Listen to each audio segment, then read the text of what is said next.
Hello my dear students, welcome करता हूं मैं भारत पंचाल और केमिस्ट्री गुरुजी अगेन आप सबका एक बहुत ही ज़्यादा इंपॉर्टेंट वीडियो में। तो आज की वीडियो में हम लोग करने वाले हैं D and F block elements को। ऑलरेडी 3 चैप्टर हम लोग कर चुके हैं। सॉल्यूशन, इलेक्ट्रोकेमिस्ट्री, केमिकल काइनेटिक्स का वन शॉट हमने कर लिया है। बहुत ही टू द पॉइंट वीडियोस हैं, आप लोग उन्हें देख लीजिए, बहुत फायदेमंद रहेंगी। अब अगला चैप्टर है हमारा D and F block elements, inorganic chemistry का चैप्टर है। बेटा जी एग्जाम्स में ये 7 मार्क्स का आने वाला है और ये एक ऐसा चैप्टर है जिसका लगभग हर एक टॉपिक इंपॉर्टेंट रहता है। इनऑर्गेनिक का है, थोड़े बहुत एक्सेप्शन रहते हैं, कुछ बातें हैं जो आपको याद रखनी पड़ेंगी, तो आपके लिए बहुत ही ज्यादा बेनिफिशियल रहने वाला है। इस चैप्टर को हम लोग, इस चैप्टर में एक्चुअली में 3 पार्ट है। 3 पार्ट किस तरह से हैं?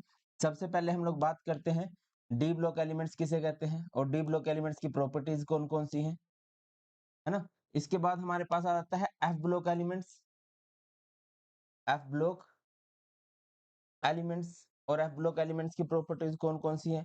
और इसके बाद नेक्स्ट पार्ट हमारे पास आता है KMnO4, potassium permanganate and K2Cr2O7, that is potassium dichromate. हम इन दोनों को इस पार्ट में निपटा देंगे और अगर पॉसिबल हुआ तो इसको इसमें ही निपटा देंगे, वरना मैं कोशिश करूंगा, देखो क्योंकि ये अलग से डेडिकेशन मांगता है, इससे इधर से 3 नंबर का क्वेश्चन बन जाता है, तो इसको और अच्छे से करना जरूरी रहता है। ठीक है, तो करते हैं स्टार्ट। बट स्टार्ट करने से पहले एक दो जरूरी बातें मैं आपको बताना चाहूंगा कि 27 जुलाई से हमारा नया बैच आ रहा है। जिन बच्चों को ये डर है कि मेरी अभी तक कुछ भी तैयारी नहीं हुई है, उनके लिए हमारा अशोक का बैच 2.0 आ रहा है, जिसमें आपके सभी सब्जेक्ट्स की बहुत अच्छे से तैयारी करवाई जाएगी। जिसमें आपको केमिस्ट्री पढ़ाने वाला हूं मैं, भारत पंचाल। मैथ्स आपको पढ़ाएंगे दी लीजेंड विशाल महाजन सर। इंग्लिश आपको पढ़ाएंगे शिप्रा मैम। फिजिक्स आपको पढ़ाने वाले विनोद सर। सिमिलरली बायो आपको पढ़ाएंगे निकिता शुक्ला मैम।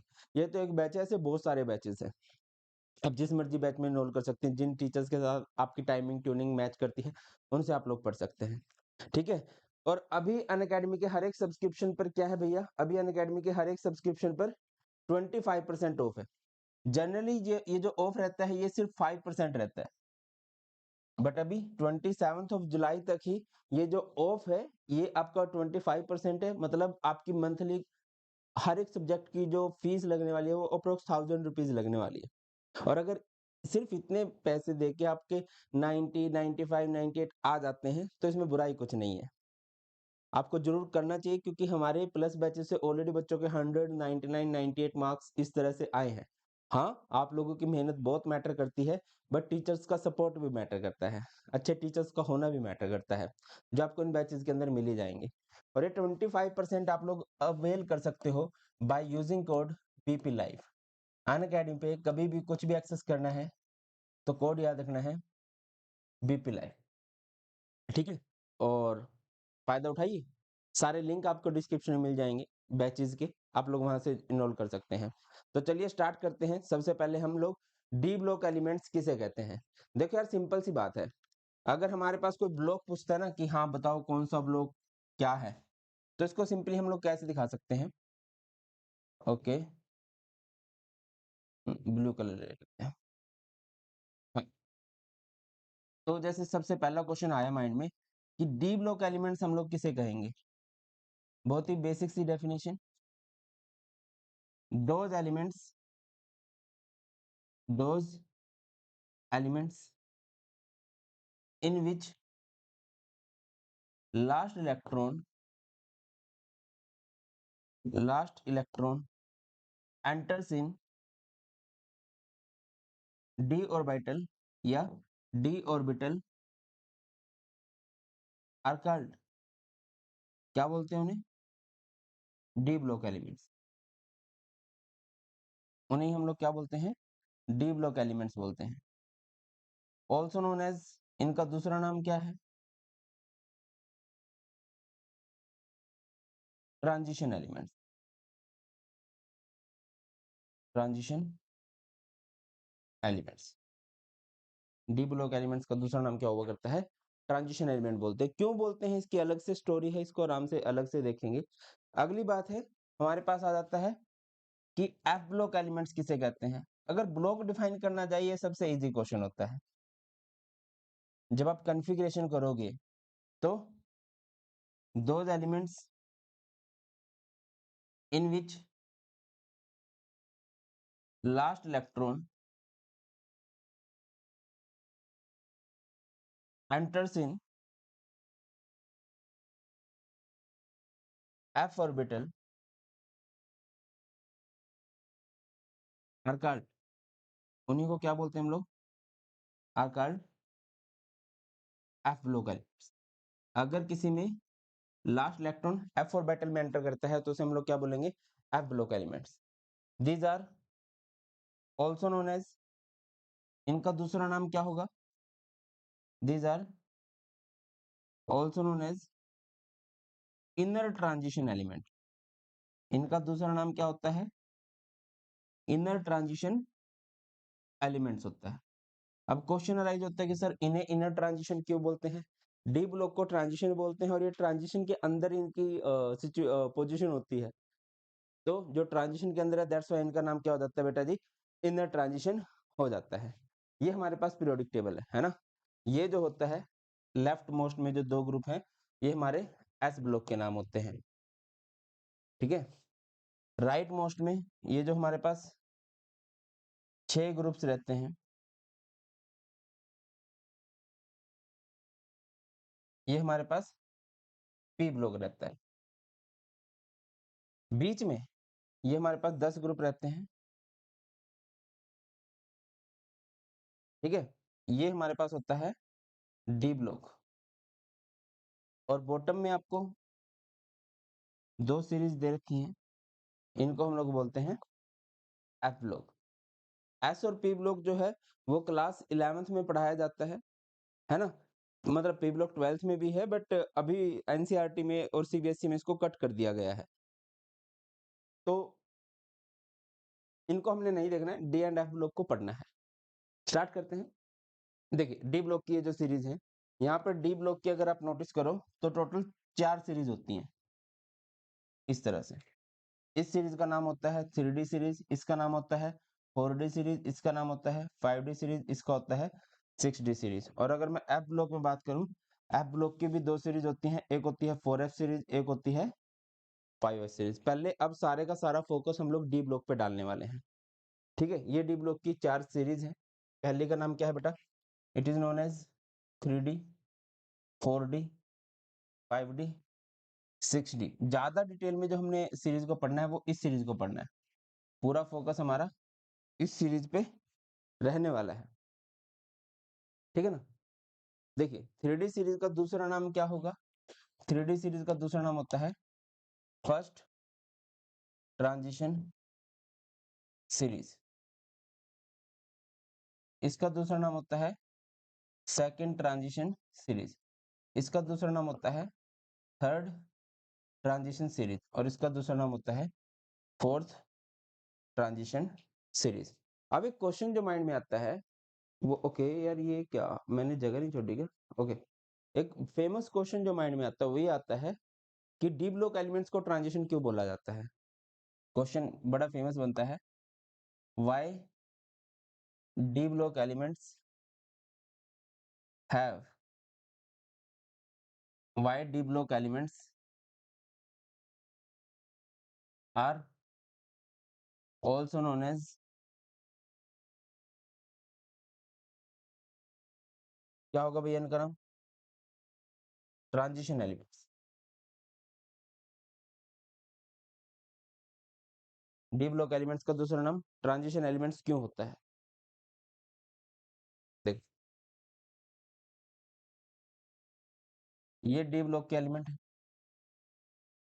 अगर मैं डी ब्लॉक के एलिमेंट्स की कॉन्फ़िगरेशन करूंगा, D1 होगा, D2 होगा, D3 होगा, D4 होगा, D5 होगा, D6 होगा, D7 होगा, D8 होगा, D9 होगा और D10 होगा। जब D में 10 हो जाता है it means D fully filled हो गया, बट 10 होने से पहले जितने भी हैं इन सब में क्या है भाई, इन सब में D में कुछ ना कुछ कमी है, इन सब में क्या है, D पार्शियली फिल्ड है। ट्रांजिशन वर्ड का मतलब देखिए, वैसे तो ट्रांजिशन ये होता है ना कि जैसे S से P ब्लॉक की तरफ जाते हैं तो बीच में D आ जाता है, तो वो ट्रांजिशन हो रहा होता है S से P की तरफ, that's why transition. But IPSC ने क्या बोला कि ट्रांजिशन का मतलब होता है अधूरे, और डी ब्लॉक के जो मैक्सिमम एलिमेंट हैं उनका डी ऑर्बिटल अधूरा ही होता है, उनके डी ब्लॉक में कुछ ना कुछ कमी ही होती है। तो आप क्या लिखोगे? Most of the D block elements have partially filled d orbital, partially filled d orbital। ज्यादातर जो एलिमेंट आप देखोगे उनका डी ऑर्बिटल क्या है? पार्शियली फिल्ड है। इन देयर ग्राउंड स्टेट और most common oxidation state, most common oxidation state, that's why D block elements are also known as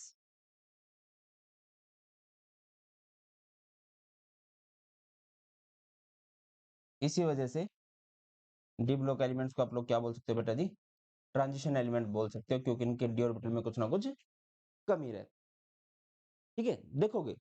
अच्छा, दो बातें हमने की हैं। एक तो ग्राउंड स्टेट मतलब जब इनके ऊपर कोई चार्ज नहीं है ना, जब कुछ चार्ज आता है +1 +2 +3, अगर तब भी डी में कुछ कमी आ जाए, डी पार्शियली फिल्ड हो जाए, D10 ना रह के D9 D8 कुछ भी हो जाता है, तो हम बोल देते हैं कि हाँ यार ये क्या है, हमारे पास ट्रांजिशन है। ठीक है, आगे मूव करते हैं। अगला क्वेश्चन राइज होता है यहीं से, एक छोटा सा, और ये दोनों ना मतलब साथ साथ चलते हुए क्वेश्चन है। मुझे लग रहा है मुझे ब्लैक कलर कर लेना चाहिए, सो दैट विजिबिलिटी ज्यादा है ना। कर लेते हैं।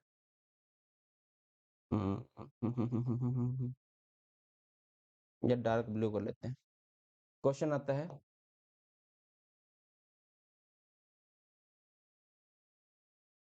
जिंक जिसकी कॉन्फ़िगरेशन है 3d10, कैडमियम जिसकी कॉन्फ़िगरेशन है 4d10, एंड मरकरी जिसकी कॉन्फ़िगरेशन है 5d10 R D block elements but not considered as transition element, not considered as transition elements। why?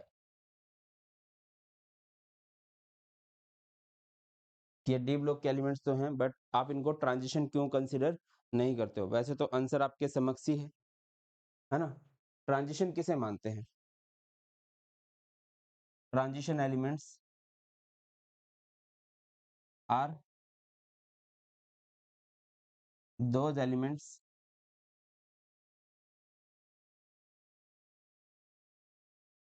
which have partially filled d orbital, partially filled d orbital, but zinc, cadmium and mercury have fully filled d orbital, fully filled d orbital, that's why these are not considered as, that's why these are not considered as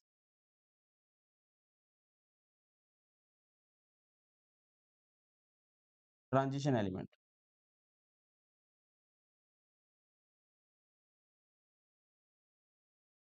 ठीक है, transition किसे बोलेंगे? जिसमें कुछ ना कुछ कमी हो, बट इनका तो डी फुली फिल्ड है हर एक जगह। इधर आप ग्राउंड स्टेट की बात कर लो या फिर किसी कॉमन ऑक्सीडेशन स्टेट की बात कर लो, इनका डी ऑर्बिटल जो है फुली फिल्ड रहता है। दैट्स व्हाई इनको ट्रांजिशन कंसिडर नहीं किया जा सकता। क्लियर है? आगे मूव करते हैं। नेक्स्ट है भाई हमारे पास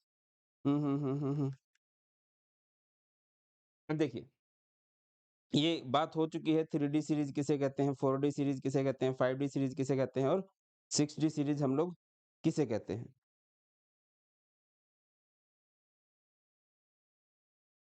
जस्ट अ मिनट बेटा।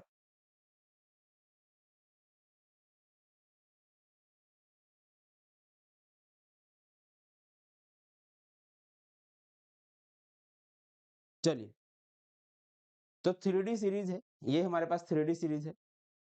इसको हमने डिटेल में पढ़ना है, मोस्टली क्वेश्चन इसी से बनते हैं और कोऑर्डिनेशन कंपाउंड का भी बहुत सारा पोर्शन इस सीरीज पे डिपेंड करता है। तो चलिए स्टार्ट करते हैं। एक बार यहाँ पर हम लोग देख लेते हैं 3D सीरीज के बारे में।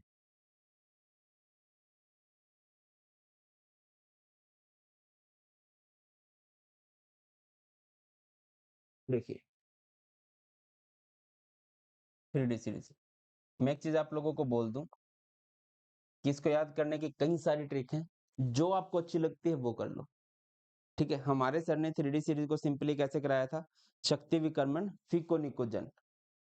ठीक है, बट मैंने बाद में एक ट्रिक देखी यूट्यूब पर, वो मुझे बहुत अच्छी लगी, तो वो मैं बता देता हूँ। सुनो तुम विवाह कर लो मुझसे, फिर कोई नहीं कहेगा जानू। और ये जस्ट फॉर फन है, बिल्कुल भी दिल पे ना ले और शोर कैसी आपत्तिजनक बातें, जस्ट फॉर फन है और मुझे पता है तुम्हें इन सब बातों का पता भी है। ठीक है, अगला है यहाँ पर आएगा SC TI VCR MN FE CO NI CU ZN। SC को क्या बोलते हैं? SC is known as scandium, TI titanium, V means vanadium, CR means chromium, MN means manganese,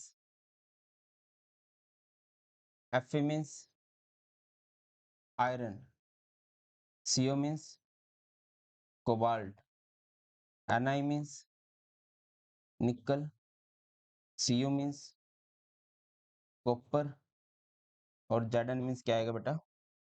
zinc आएगा। क्या आएगा भाई? जिंक आ जाएगा। आगे मूव करते हैं।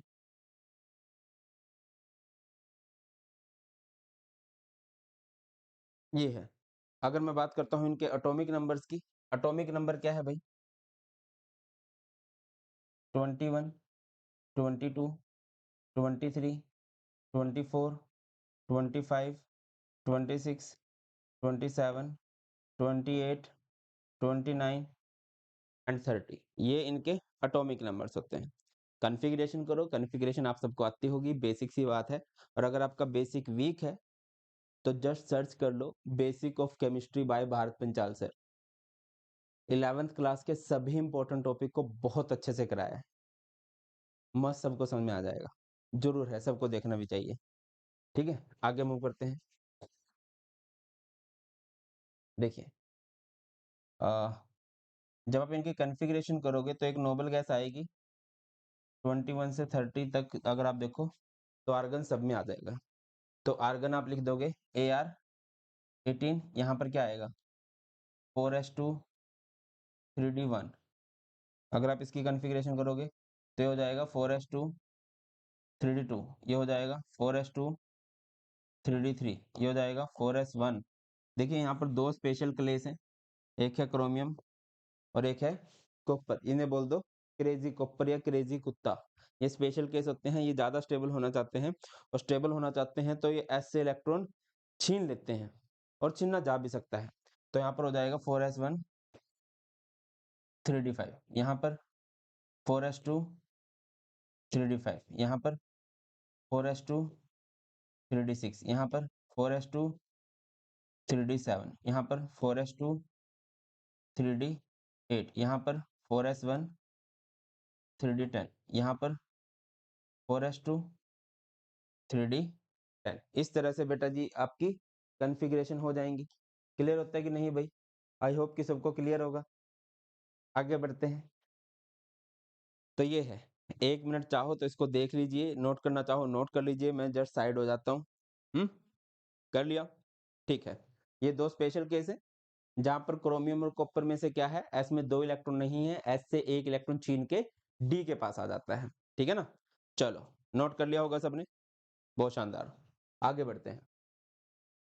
ओ हो।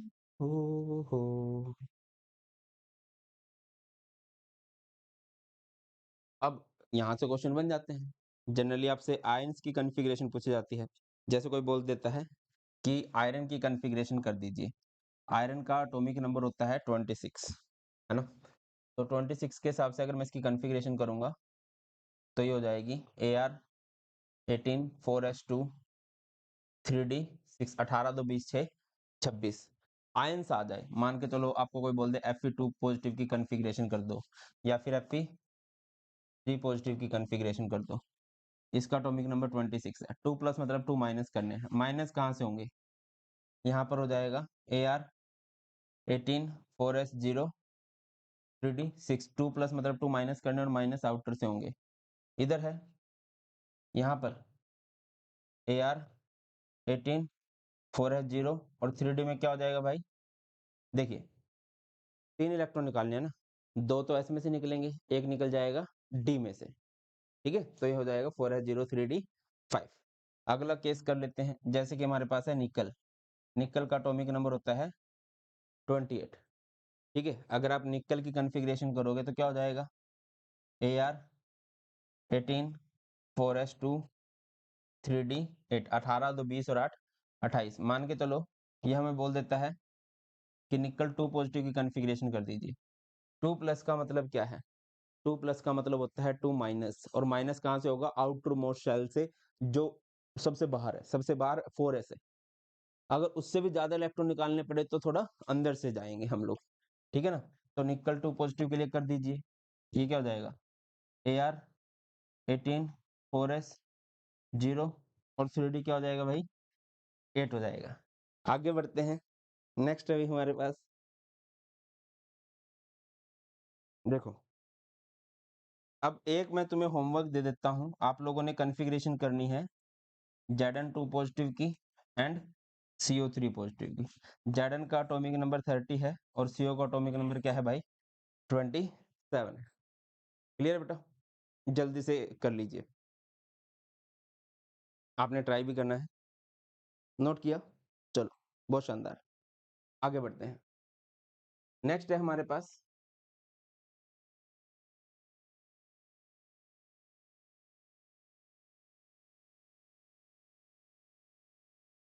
तो हमारे पास 3D सीरीज है। 3D सीरीज की मैंने कॉन्फ़िगरेशन आपको करा दी।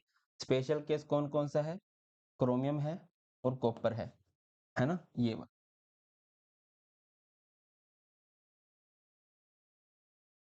ये वाला। बाकी सब नॉर्मल चलते हैं। 4s में 2 इलेक्ट्रॉन होना कोई एबनॉर्मल बात नहीं है। 4s में 1 इलेक्ट्रॉन होना एबनॉर्मल बात है। ठीक है? चलिए आगे बढ़ते हैं भाई। नेक्स्ट हमारे पास आता है एटॉमिक रेडियाई। देखो हमारे पास इस तरह से होते हैं ना, एक s ब्लॉक होता है, p ब्लॉक होता है, d ब्लॉक होता है, f ब्लॉक होता है। s और p ब्लॉक की जब भी आप प्रॉपर्टीज पढ़ोगे ना, आप मोस्टली बोलोगे as we move from top to bottom, as we move from down the group. जब भी डी और एफ की आप कोई प्रॉपर्टी पढ़ते हो तो आप ये बोलते हो as we move from left to right. D और एफ की जब भी आप प्रॉपर्टीज पढ़ोगे तो आप मोस्टली ये बोलोगे कि as we move from left to right. चलो, तो क्या है, क्या लिखा जाएगा? As we move from left to right, left to right in 3D series, 3D series atomic radii of elements decreases. Atomic radii क्या होगा ब्रो? एटॉमिक रेडियाई जो है वो डिक्रीज होने वाला है, ठीक है ना। Atomic radii of elements decreases up to middle, then size of elements remains almost constant,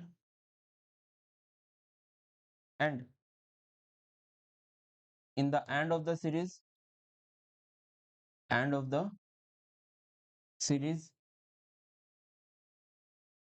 atomic radii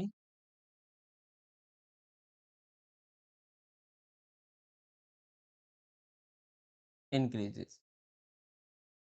अब यहाँ पर इनऑर्गेनिक केमिस्ट्री ने अपने रंग दिखाने स्टार्ट कर दिए हैं। ट्रेंड जनरली सिंपल होते हैं, जैसे टॉप टू बॉटम जाते हैं साइज इंक्रीज करता है, लेफ्ट टू राइट जाते हैं साइज डिक्रीज करता है, बट यहाँ पर ट्रेंड रेगुलर नहीं रहे, हम लोग लेफ्ट टू राइट मूव किए हैं। पहले साइज क्या हुआ है? डिक्रीज, फिर साइज सेम, और फिर साइज इंक्रीज, कुछ ऐसा है। बना के दिखाओ तो।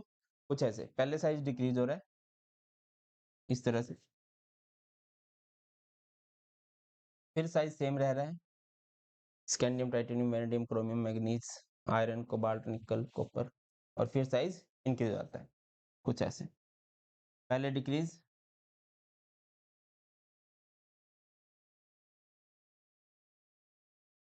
और फिर इंक्रीज, ये वाला ट्रेंड है। अब ये तीन अलग अलग तरह के ट्रेंड क्यों मिले हैं हमें? ऑब्वियसली इसका कुछ रीजन भी होगा।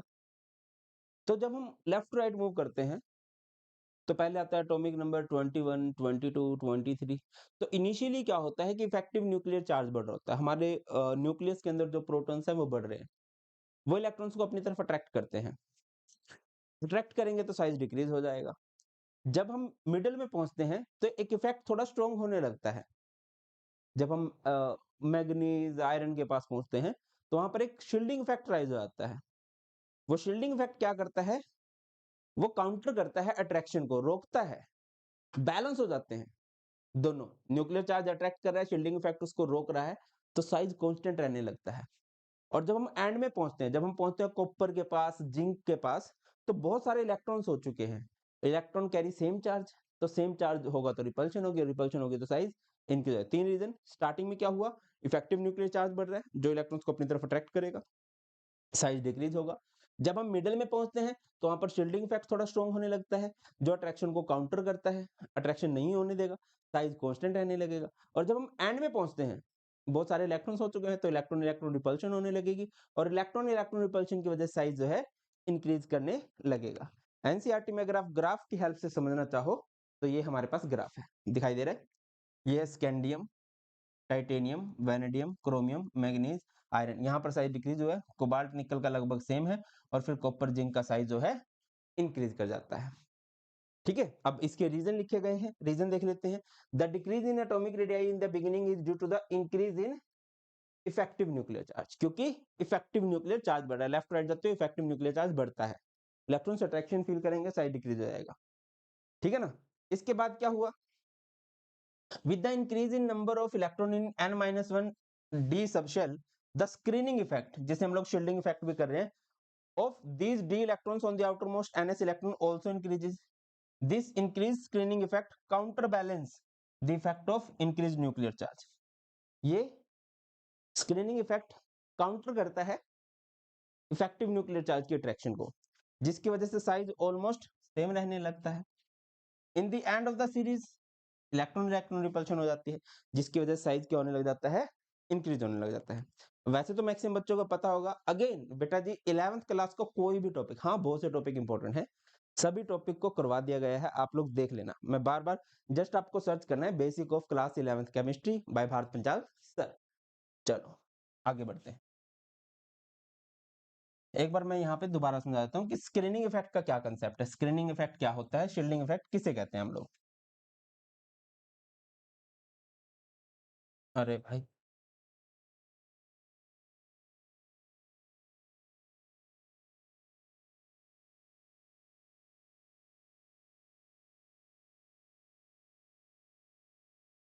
शील्डिंग इफेक्ट, या फिर इसका दूसरा नाम क्या होता है बेटा, इसका दूसरा नाम होता है स्क्रीनिंग इफेक्ट।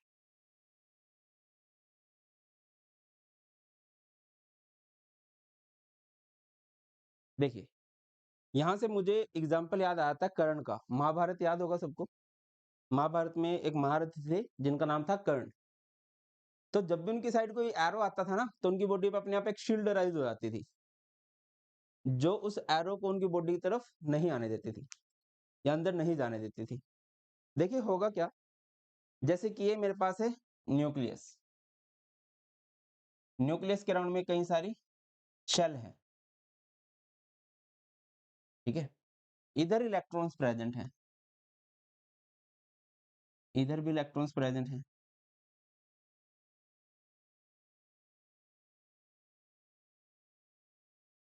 इधर भी एक इलेक्ट्रॉन प्रेजेंट है मान के चलो। ये हमारे पास मल्टी इलेक्ट्रॉन एटम बन गया, मल्टी इलेक्ट्रॉन सिस्टम बन गया। अब ये जो अंदर न्यूक्लियस है, इस न्यूक्लियस का काम क्या होता है, इस न्यूक्लियस का काम है बाहर के इलेक्ट्रॉन्स को अपनी तरफ अट्रैक्ट करना। और ये इलेक्ट्रॉन क्या करेंगे, बाहर वाले इलेक्ट्रॉन को रिपेल मारेंगे। अब जो सबसे बाहर का इलेक्ट्रॉन है, अगर मैं इस इलेक्ट्रॉन की बात करूं, तो ये अंदर वाले इलेक्ट्रॉन जितनी अट्रैक्शन फील नहीं कर पाएगा। एक तो रीजन इसका ये है कि साइज डिफरेंस है ना, डिस्टेंस हो गया, डिस्टेंस की वजह से अट्रैक्शन कम हो गई। बट जो मेन रीजन है वो ये है कि ये जो अंदर वाले हैं ना, इसको भगा रहे, भाग जाए यहाँ से। एक एग्जांपल देता हूँ, तुम लोग ज्यादा रिलेट कर पाओगे। परंजल दैया का शो है, सारे मस्टंडे गए हैं उधर, ठीक है, सारे बढ़िया हैं, मैं भी हूँ, तुम भी हो, सारे बैठे हैं। अब जो स्टार्टिंग की रोज में बैठे होंगे उन्हें बढ़िया मजे आ रहे होंगे, है ना, बढ़िया। थर्ड वालों को थोड़े कम, फोर्थ वालों को और कम, फिफ्थ वालों। अब जो फोर्थ फिफ्थ वाले हैं, वो फोर्थ वाले फिफ्थ वालों को पीट भी सकते हैं, भाग यहाँ से, सेम चार्ज है, हैं? वो उनके लिए एक शील्ड का काम करेंगे, वो उनको अंदर की तरफ अट्रैक्ट नहीं होने देंगे। पेपर में क्या लिख के आएंगे, प्रंजल दहिया का शो है? नहीं नहीं भाई, ये तो समझाने के लिए है, तुम्हें फील दिलाने के लिए है भाई। चलिए, in multi electron atoms, multi electron atoms, outer electron feels less attraction towards nucleus। ऐसा काहे? Due to the repulsion caused by inner electron, and this effect is known as,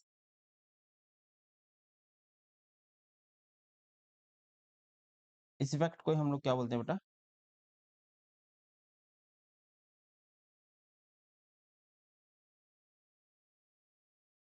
shielding effect बोलते हैं। आउटर इलेक्ट्रॉन्स को less attraction feel होगी, क्योंकि जो अंदर के इलेक्ट्रॉन है वो रिपेल कर रहे हैं उसको। इसी को हम लोग क्या बोलते हैं बेटा जी? This effect is known as shielding effect. आगे बढ़ते हैं, नेक्स्ट हमारे पास आ जाता है बेटा जी आयोनिक रेडियस। अब आयोनिक रेडियस क्या होता है? आयंस का रेडियस। अब डी ब्लॉक की मेटल्स हैं, इनका तो कटायन का ही रेडियस होगा, क्योंकि ये पॉजिटिव फॉर्म में ही एग्जिस्ट करती हैं।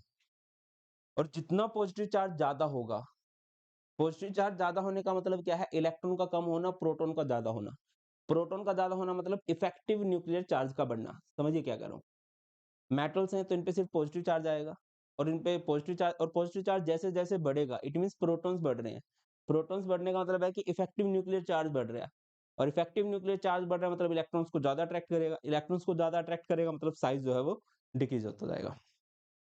तो जब हम लेफ्ट राइट जाते हैं, इनका जो मोस्ट कॉमन, अगर आप देखो, मोस्ट कॉमन इनके पास +2 चार्ज आता है, मोस्ट कॉमन ऑक्सीडेशन स्टेट इनकी +2 ही रहती है। तो होगा क्या,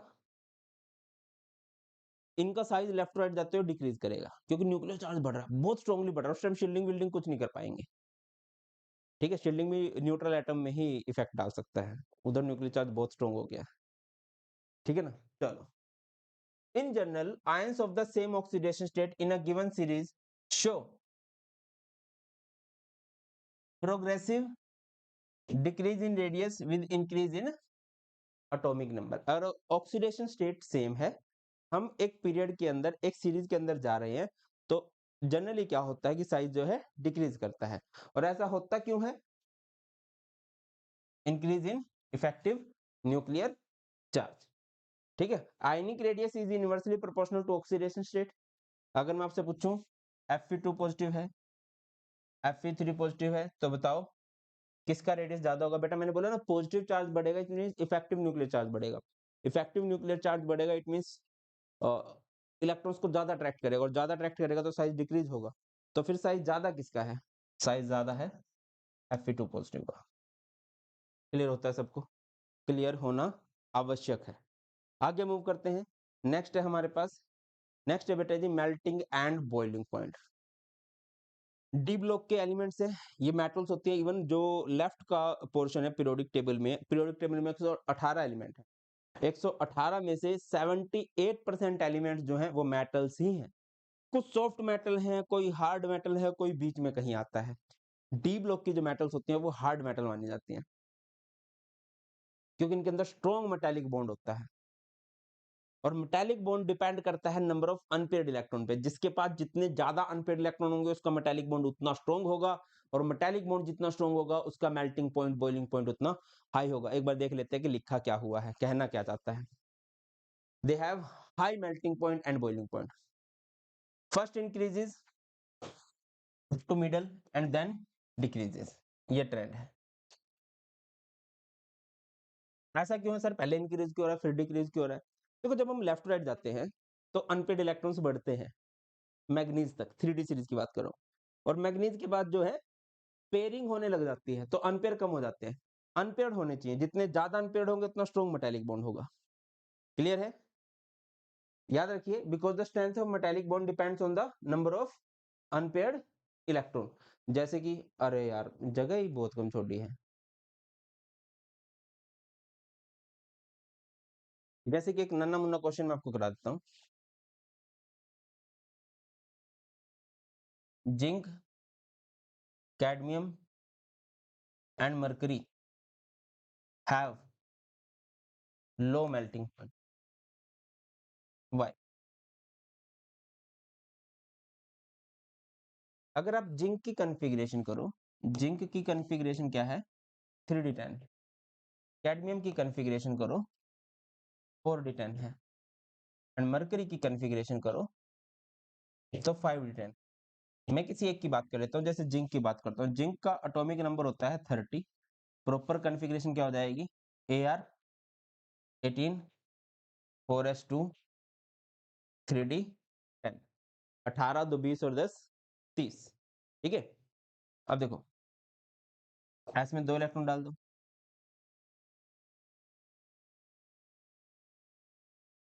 डी में कितने इलेक्ट्रॉन? डी के ऑर्बिटल कितने बनेंगे? डी के 5 ऑर्बिटल्स बनेंगे। 1 2 3 4 5 6 7 8 9 एंड 10। ये हमारे पास है 4s, ये हमारे पास है 3d। ठीक है ना? Melting point of a metal depends upon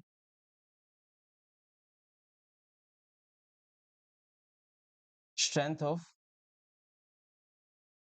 metallic bond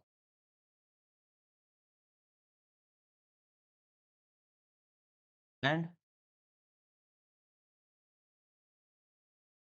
strength of metallic bond, strength of metallic bond depends upon number of unpaired electron. किस पे डिपेंड करती है? नंबर ऑफ अनपेयर्ड इलेक्ट्रॉन पे डिपेंड करती है। Zinc, cadmium and mercury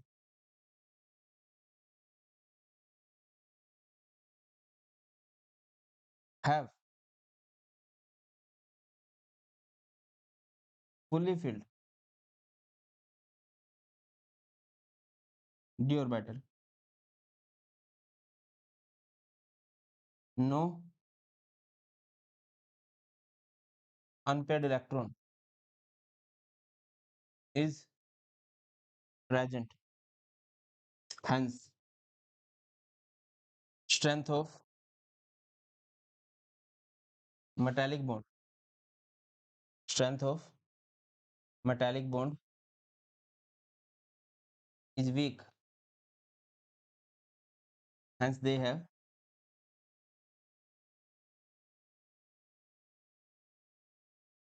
low melting point. इसी वजह से इनका मेल्टिंग पॉइंट क्या होता है, लो होता है।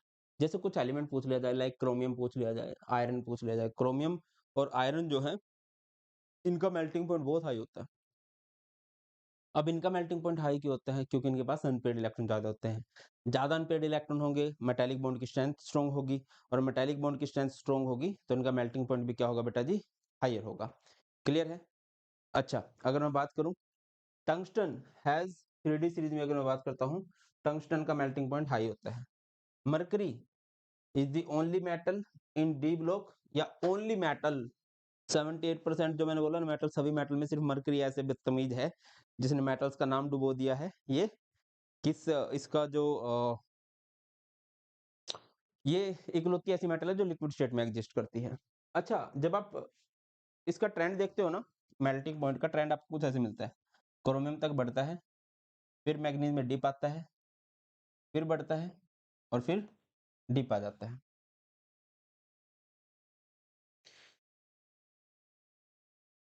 सर ऐसा क्यों है यहाँ पर? देखो यार, ये इस बारे में ज्यादा डिटेल में बात नहीं की गई है। जैसे मैग्नीज है, मैग्नीज के डी में 5 इलेक्ट्रॉन्स और 5 ही के 5 ही इसके पास अनपेयर्ड हैं, और जब अनपेयर्ड है तो strength of metallic bond strong होनी चाहिए। बट एक्चुअल में सीन क्या बनता है कि जो मैग्नीज है, मतलब इसका आंसर ये दिया गया है कि मैग्नीज हाफ फिल्ड होने की वजह से अपनी स्टेबिलिटी को देखता है कि मुझे स्टेबल होना है, मुझे मेटेलिक बॉन्ड में पार्टिसिपेट नहीं करना। दैट्स वाई इसका मेल्टिंग पॉइंट लो होता है। रिपीट कर रहा हूँ कि मैग्नीज के पास 5 अनपेयर्ड इलेक्ट्रॉन है, स्टिल इसका मेल्टिंग पॉइंट लो होता है। ऐसा इसलिए होता है क्योंकि ये अपनी हाफ फील्ड की स्टेबिलिटी की तरफ जाता है ना। आगे मूव करें, नेक्स्ट बात करते हैं बेटा। नेक्स्ट है हमारे पास, ओके ये हो चुका है, मेटालिक करैक्टर। मेटालिक करैक्टर की मैं बात करूं तो भाई साहब इसमें सारी मेटल वाली D block elements show all the characteristics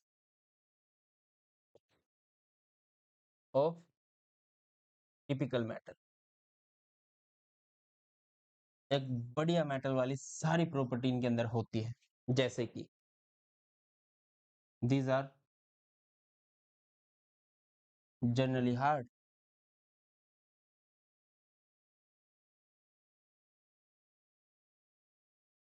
they have high melting point and boiling point.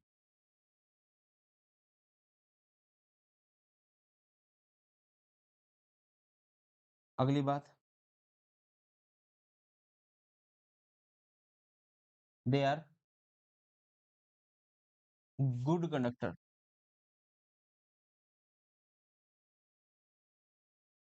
These are good conductor of heat and electricity.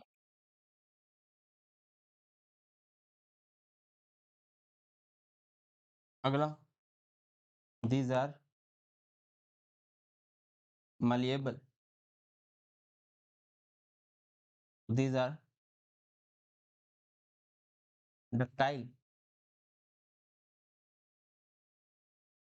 these are sonorous, और भी बहुत सारी प्रॉपर्टीज होती हैं। ठीक है, बट ये सब हम ज्यादा डिटेल में नहीं देखेंगे, दैट्स व्हाई मैंने एक जगह इकट्ठी लिखवा दी हैं। और ये सब आप 7th 8th क्लास से पढ़ते आ रहे हो ये सब प्रॉपर्टीज। तो बाकी जो प्रॉपर्टीज हैं, that they form coloured compound, they act as good catalyst, ये सब हम डिटेल में आगे पढ़ने वाले हैं। एक बार देख लीजिए इसको।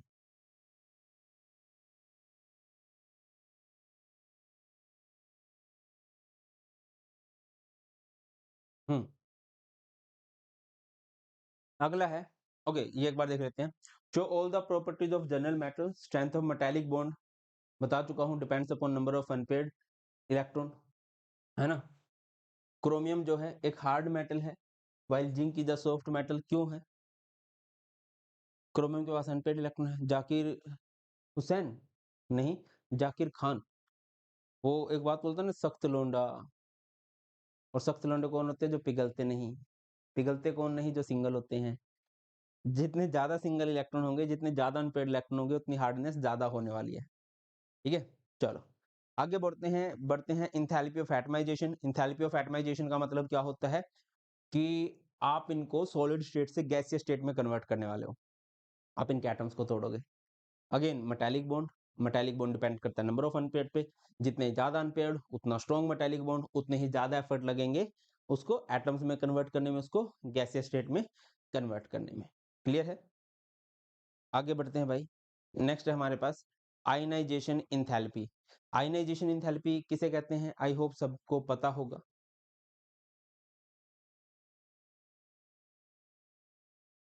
किसे कहा जाता है ionisation enthalpy?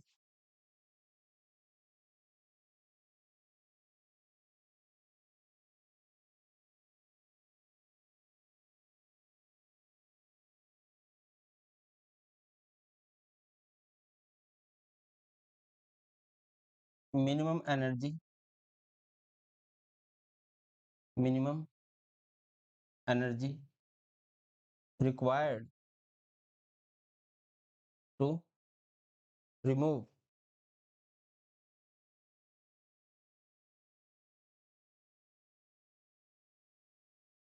outermost electron from an isolated gaseous atom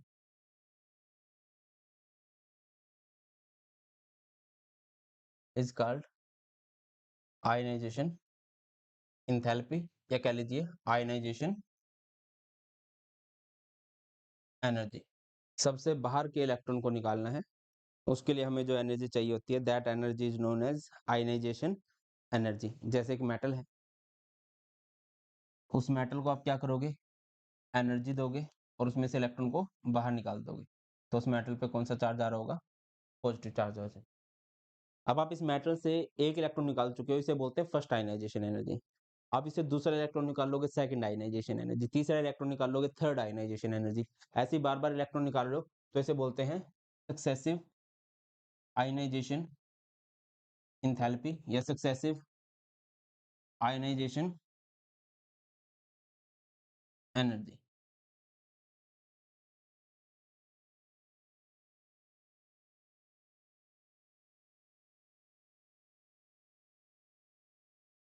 successive ionisation enthalpy क्या होती है? Energy required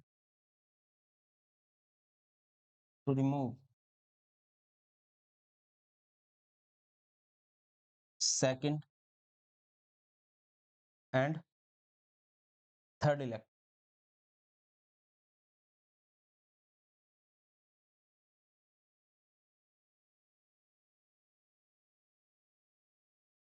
is called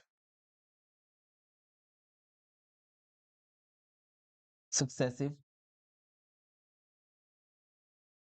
ionization enthalpy।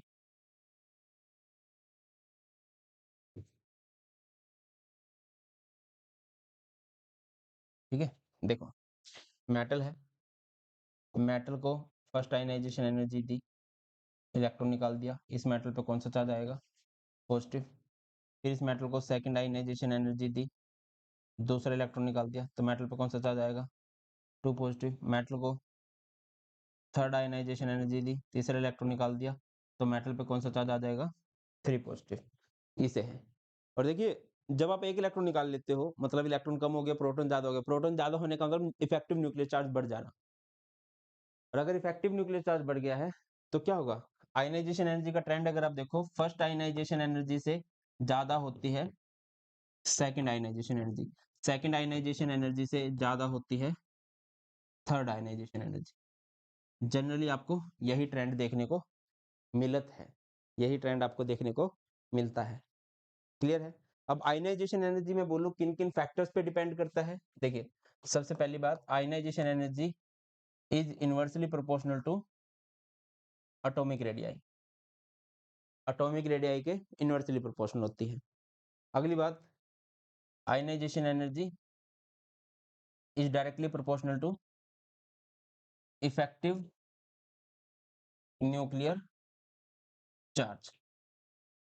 और तीसरी बात, ionisation energy is directly proportional to stable configuration. ये सबसे डोमिनेटिंग फैक्टर है कि अगर किसी की कॉन्फ़िगरेशन स्टेबल है ना, तो उसमें से इलेक्ट्रॉन निकालना बहुत मुश्किल है, बहुत। जहां पर भी मान के चलो P3 हो जाता है, P6 हो जाता है, D5 हो जाता है, D10 हो जाता है, F7 हो जाता है, F14 हो जाते हैं, स्टेबल कॉन्फ़िगरेशन आ जाती है। हाफ फील्ड या फुली फील्ड जब सब शेल होती हैं वो ज्यादा स्टेबल हो जाती हैं, तो उनमें से आप लोग इलेक्ट्रॉन नहीं निकाल सकते किसी भी हालात में, ठीक है ना? किसी भी हालत में नहीं, मतलब निकाल तो सकते हैं बट इजीली नहीं निकाल सकते। चलो come to the point. Ionisation energy, अब डी ब्लॉक एस और पी के बीच में है, लेफ्ट राइट जाते हुए साइज डिक्रीज होता है, आयनाइजेशन एंथैल्पी इंक्रीज होती है। तो एस से राइट में है डी ब्लॉक, तो लेफ्ट राइट जाते हुए आयनाइजेशन एनर्जी बढ़ती है। पी ब्लॉक के लेफ्ट में है, लेफ्ट राइट जाते हुए बढ़ती है, तो पी ब्लॉक की आयनाइजेशन एनर्जी ज्यादा होगी। तो एस और पी के बीच में कहीं पर होती है आयनाइजेशन एनर्जी डी की। lies between S and P block elements more than S block element but less than P block element. Ionization energy increases from left to right, और ऐसा क्यों होता है? क्योंकि लेफ्ट टू राइट जाते हुए effective nuclear charge बढ़ता है। याद रखिए, आयनाइजेशन एनर्जी लिखवाया भी है मैंने, is directly proportional to effective nuclear charge. Ionisation energy of zinc, cadmium and mercury is very high. अब बहुत सारे बच्चे बोलेंगे सर आपने तो बोला था सॉफ्ट है, तो सॉफ्ट है तो क्या? इलेक्ट्रॉन निकालना और उसको तोड़ना दो अलग अलग कंसेप्ट है। एटम को अलग अलग करना अलग बात है, और उस एटम में से इलेक्ट्रॉन निकालना एक दूसरी बात है। इनका D10 है, D10 मतलब इनके पास एक स्टेबल कॉन्फ़िगरेशन है, और जब इनके पास एक स्टेबल कॉन्फ़िगरेशन है तो ये अपनी स्टेबिलिटी ब्रेक नहीं करेंगे, तो इनमें से इलेक्ट्रॉन निकालना is not an easy task, ठीक है? Ionisation energy of 5D and 6D elements is more than 3D and 4D। भैया टॉप टू बॉटम जाते हैं। जनरली आयनाइजेशन एनर्जी क्या होती है? घटती है, बट 5D और 6D की ज्यादा है। ऐसा क्यों है? क्योंकि इनमें लेंथेनोइड कॉन्ट्रैक्शन आ गया है, एक्टिनोइड कॉन्ट्रैक्शन आ गया है। ये क्या फंडा है सर? चैप्टर में आगे पढ़ेंगे, अभी के लिए याद रख लो, ठीक है ना? आगे मूव करते हैं बेटा जी, चिपकाना चाहो तो चिपका दो। नेक्स्ट है हमारे पास फॉर्मेशन ऑफ इंटरस्टिशियल कंपाउंड्स। देखिए, जैसे कि ये मेरे पास डी ब्लॉक की कोई मेटल है, मेटल एटम है, ऐसे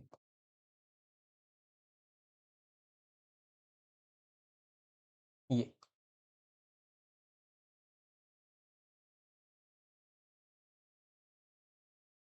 ऐसा,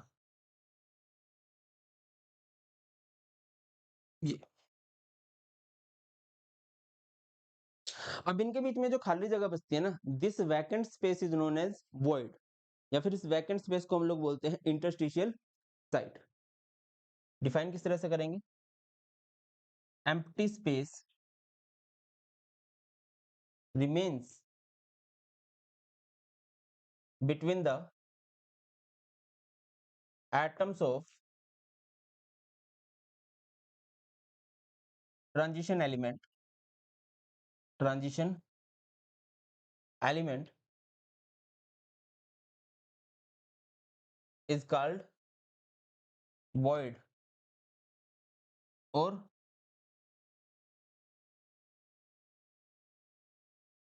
interstitial साइट। इस खाली जगह को हम लोग क्या बोलते हैं? void बोल सकते हैं, या फिर इसे हम लोग क्या बोल सकते हैं? interstitial साइट बोल सकते हैं। when these voids or interstitial sites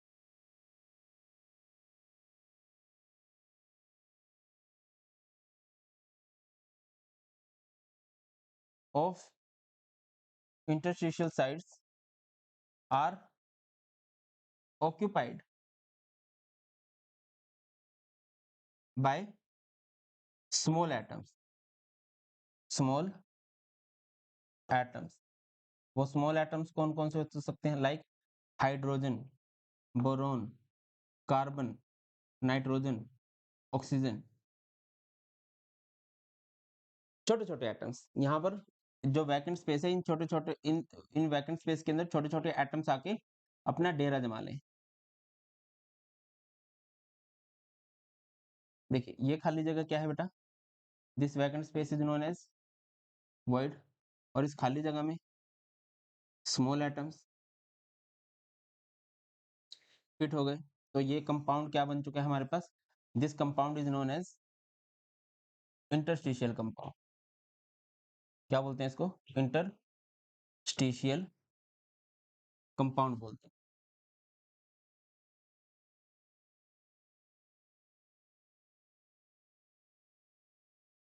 ठीक है ना, small atoms like hydrogen, boron, carbon, nitrogen, oxygen, the compound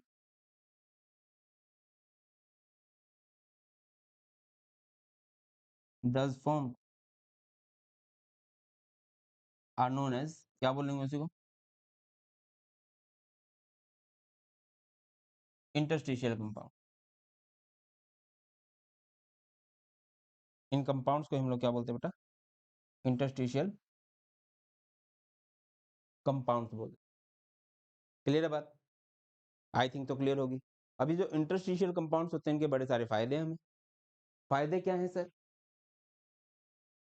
भैया जो इंटरस्टिशियल कंपाउंड्स होते हैं ये बहुत हार्ड हो जाते हैं, क्योंकि देखो ना वैकेंट स्पेस फिल हो गया ना। अब वैकेंट स्पेस जब फिल हो जाता है ऑब्वियसली उसके अंदर हार्डनेस आएगी। एग्जांपल देता हूँ, आपने गांव में सड़कें देखी होंगे, वो टाइलों वाली इंटरलॉकिंग वाली टाइल्स होती है ना, तो उनमें बाद में रेत फिल किया जाता है, बालू फिल किया जाता है।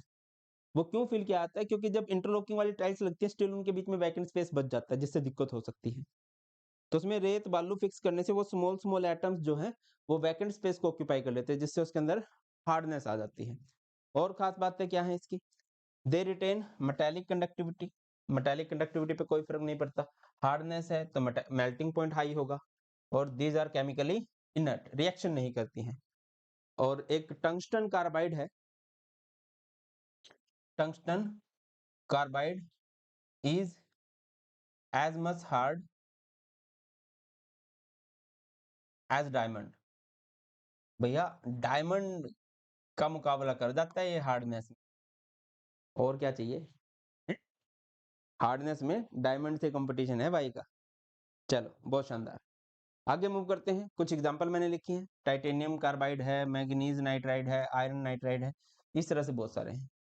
आगे नेक्स्ट हमारे पास आ जाता है अलोए फॉर्मेशन।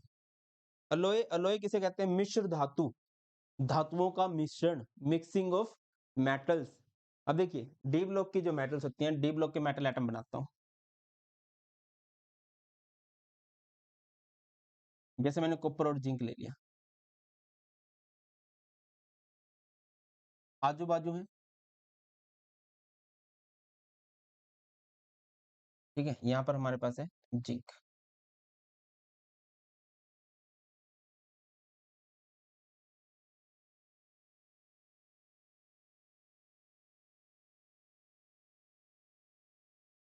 ऐसा, ठीक है, तो आप क्या लिखोगे, D block elements, D block elements have a large capacity, large capacity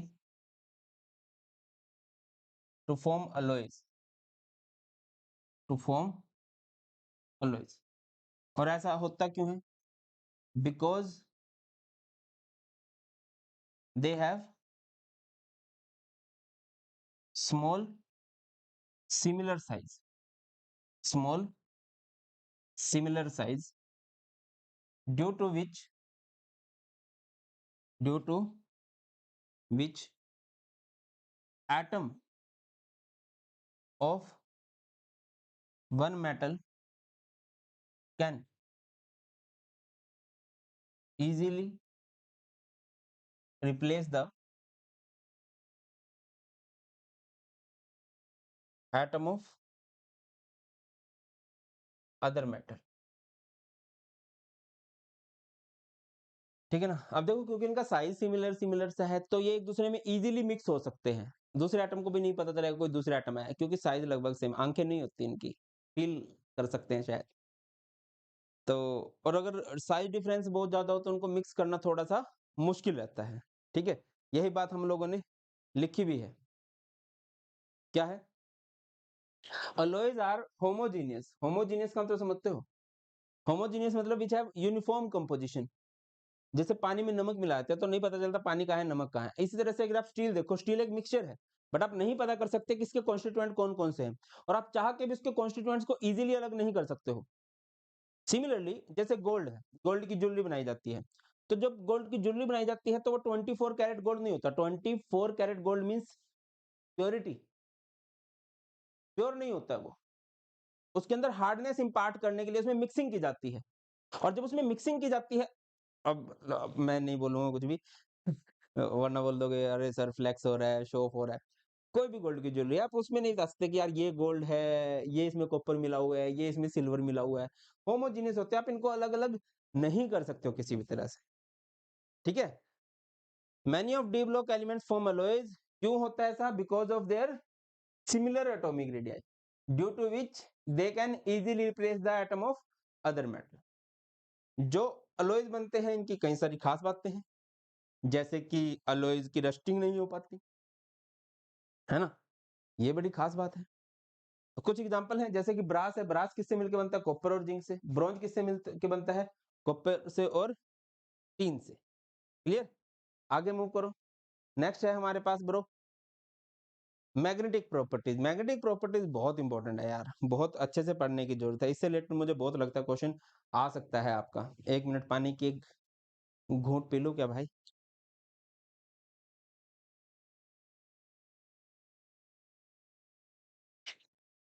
देखिए, मैग्नेटिक प्रॉपर्टीज की बात करते हैं। तो देखो वैसे तो मैग्नेटिक रेक्टर जो होता है वो 5 तरह का होता है। Paramagnetic, diamagnetic, ferromagnetic, anti ferromagnetic, ferrimagnetic. But इस चैप्टर में हम 2 तरह का मैग्नेटिक रेक्टर पढ़ेंगे। कौन-कौन सा? पैरामैग्नेटिक एंड दूसरा डायामैग्नेटिक।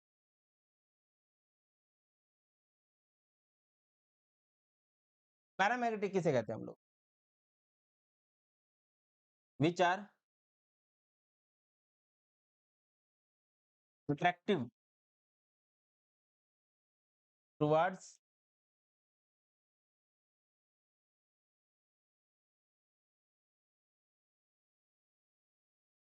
Magnetic field. डायामैग्नेटिक किसे कहते हैं? Which are repulsive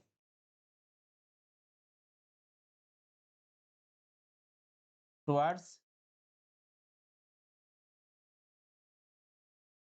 magnetic field. जो मैग्नेटिक फील्ड की तरफ क्या करते हैं भैया? रिपल्शन शो करते हैं। जो अट्रैक्शन शो करते हैं पैरामैग्नेटिक, जो रिपल्शन शो करते हैं वो डायमैग्नेटिक। अब अट्रैक्शन कौन शो करेंगे? जैसे एक ब्रो है जो सिंगल है, ठीक है? एक ब्रो है जो बाबू सोना है, कपल है। अट्रैक्शन कौन ज्यादा फेंक सकता है? भैया हमारे समाज में इसको थोड़ा सा अधिकार है, इसको नहीं है। जो मैरिड होते हैं वो इधर उधर अट्रैक्ट नहीं हो सकते वरना दिक्कत हो जाती है। होना भी नहीं चाहिए, ठीक है कि नहीं? जैसे तुम्हारी एज के हैं, तुम्हारे एज के बाप चुन्नू मुन्नू अट्रैक्शन शो कर देते हैं फिर भी इधर उधर। कोई बात नहीं, ह्यूमन नेचर है, ज्यादा मत शो किया करो, थोड़ा बहुत चलता है। आगे मूव करते हैं, इधर आ जाते हैं भाई। पैरामैग्नेटिक रिएक्टर किसके द्वारा शो किया जाता है? Which have unpaired electron. अगर किसी के पास अनपेड इलेक्ट्रॉन है तो पैरामैग्नेटिक होगा, और which have paired electron.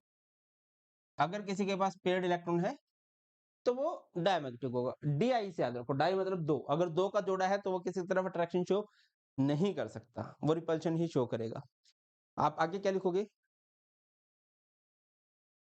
Most of the D block elements are paramagnetic in nature. Paramagnetic in nature. और ऐसा क्यों है? Due to the presence of unpaired electron, क्योंकि इनके पास अनपेड इलेक्ट्रॉन है। while some elements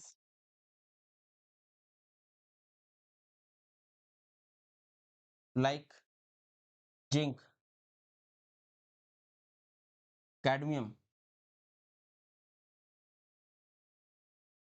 and mercury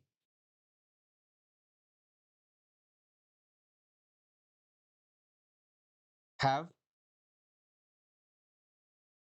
fully filled d orbital, fully filled d orbital, no unpaired electron is present, no unpaired electron is present, hence these are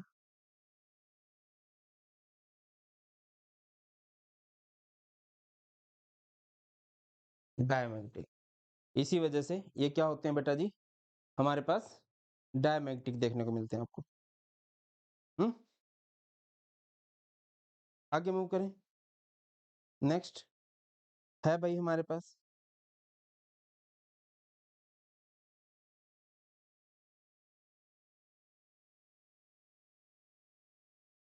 चलो इसको देखने से पहले थोड़ा सा इसको देख लेते हैं।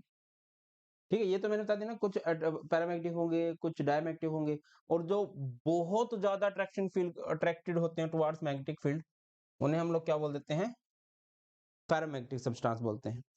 और इनके पैरामैग्नेटिक डायमैग्नेटिक के लिए ना एक कैलकुलेट करने के लिए कि कौन कितना पैरामैग्नेटिक है, कौन कितना डायमैग्नेटिक है, एक छोटा सा कंसेप्ट आता है, उस कंसेप्ट को हम लोग बोलते हैं मैग्नेटिक मोमेंट। म्यू से रिप्रेजेंट किया जाता है, फॉर्मूला होता है इसका root n into n+2, where n means क्या होता है, n मीन्स होता है बेटा number of unpaired electron. n means क्या है, नंबर ऑफ अनपेड इलेक्ट्रॉन, और ये आएगा bm, और bm का मतलब क्या है, Bohr magnetron, Bohr magnetron. Example कर लेते हैं, जैसे कि हमारे पास आयरन है, मैं आपसे पूछता हूँ इसके मैग्नेटिक रिएक्टर पे अपने प्रकाश डालिए।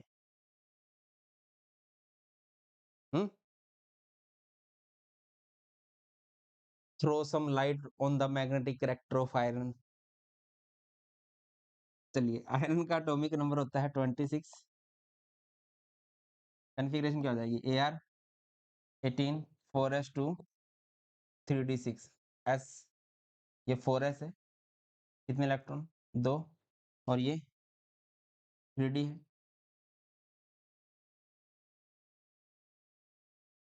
1 2 3 4 5 6। अगर मैं आपसे पूछूं n कितने हैं इधर, 1 2 3 4, ये तो पेयर है, तो n हो गया इधर 4। तो ये पैरामैग्नेटिक होगा कि डायमैग्नेटिक होगा, सिंस यहाँ पर अनपेयर्ड इलेक्ट्रॉन प्रेजेंट है, तो ये हमारे पास क्या होने वाला है, पैरामैग्नेटिक, इट इज पैरामैग्नेटिक। ठीक है ना। अब मैग्नेटिक मोमेंट निकाल लो, म्यू, म्यू का फॉर्मूला क्या होता है, root n into n+2, where n means क्या है, नंबर ऑफ अनपेयर, तो 4 इंटू 4+2,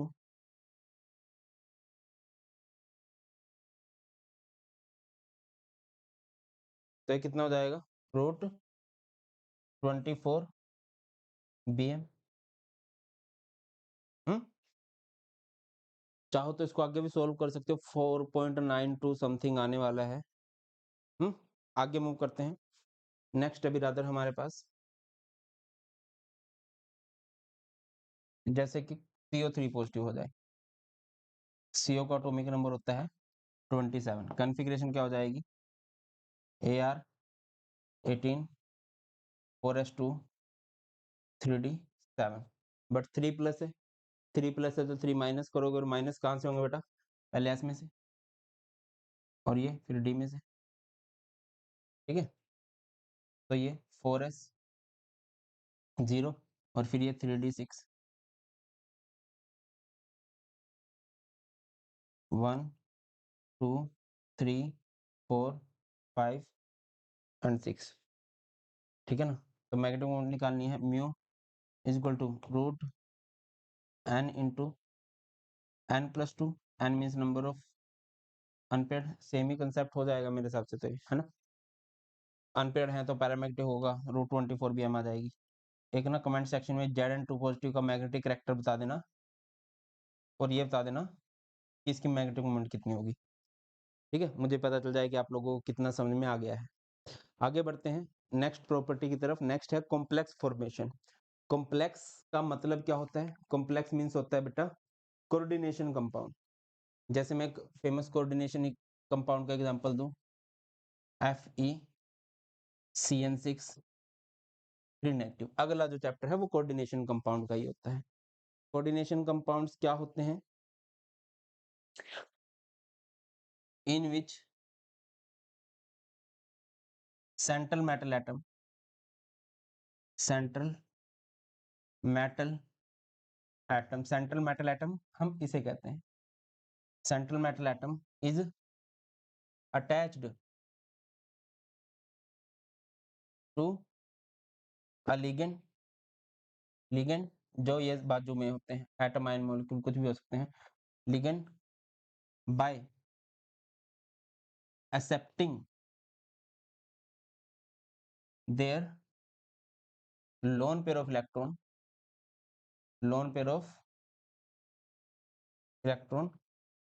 थ्रू कोवेलेंट बॉन्ड। जो ये मेटल है, सेंट्रल मेटल एटम जुड़ी हुई हैं लिगेंड्स के साथ, और इनके बीच में आपस में कौन सा बॉन्ड होता है? Coordinate bond. जैसे कि कोई लिगेंड है, कोई भी एटम आयन मॉलिक्यूल है, इसके पास इलेक्ट्रॉन है और ये मेटल है। ये मेटल को अप्रोच करेगा, मेटल को बोलेगा कि मैं तुझे इलेक्ट्रॉन देता हूँ, तो कुछ ऐसे इसको इलेक्ट्रॉन दे देगा। तो इसे क्या बोल देंगे कि यहाँ पर इनके बीच में कोऑर्डिनेट बॉन्ड है, और ये जो कॉम्प्लेक्स बन चुका है, इस कॉम्प्लेक्स को, इसको ही हम लोग क्या बोलते हैं? कॉम्प्लेक्स बोलते हैं। अब ये जो M है ना, ये मेटल जनरली डी ब्लॉक से होती है। तो क्वेश्चन ये बनता है कि डी ब्लॉक से ही क्यों? कॉम्प्लेक्स बनाने की सबसे ज्यादा कैपेसिटी डी ब्लॉक के एलिमेंट्स में ही क्यों होती है? क्वेश्चन ये बनता है। देखिए, इसके 2-3 रीजन है। पहली बात है इनका स्मॉल रेडियाई। दूसरा रीजन है इनका nuclear charge, high nuclear charge है, पॉजिटिव चार्ज ज्यादा है तो इलेक्ट्रॉन्स को अपनी तरफ अट्रैक्ट करता है।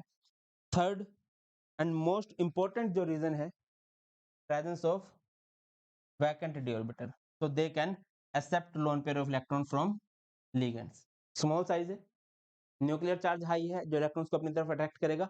इनका d ऑर्बिटल खाली पड़ा रहता है, अगर कोई इलेक्ट्रॉन डोनेट करना चाहता है तो आने दो, तो एक्सेप्ट कर सकते हैं। दैट्स वाई, क्लियर है, इनमें कॉम्प्लेक्स बनाने की कैपेसिटी बहुत ज्यादा होती है। नेक्स्ट बात करते हैं कैटालिटिक प्रॉपर्टीज की। अब सबसे पहली बात यह है कि कैटलिस्ट किसे कहते हैं।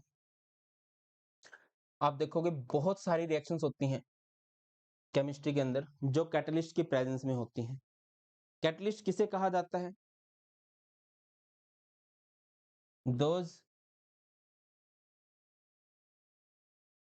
Chemical substance which are used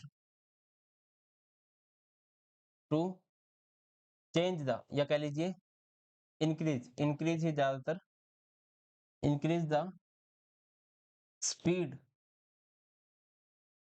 of a chemical reaction without undergoing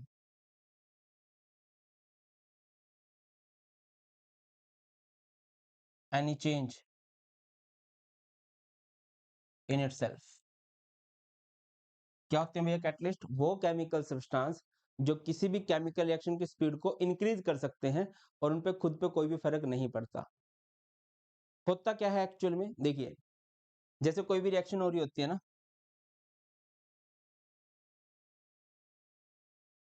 यहाँ पर मैं एनर्जी लिख देता हूँ और यहाँ पर मैं लिख देता हूँ reaction coordinate.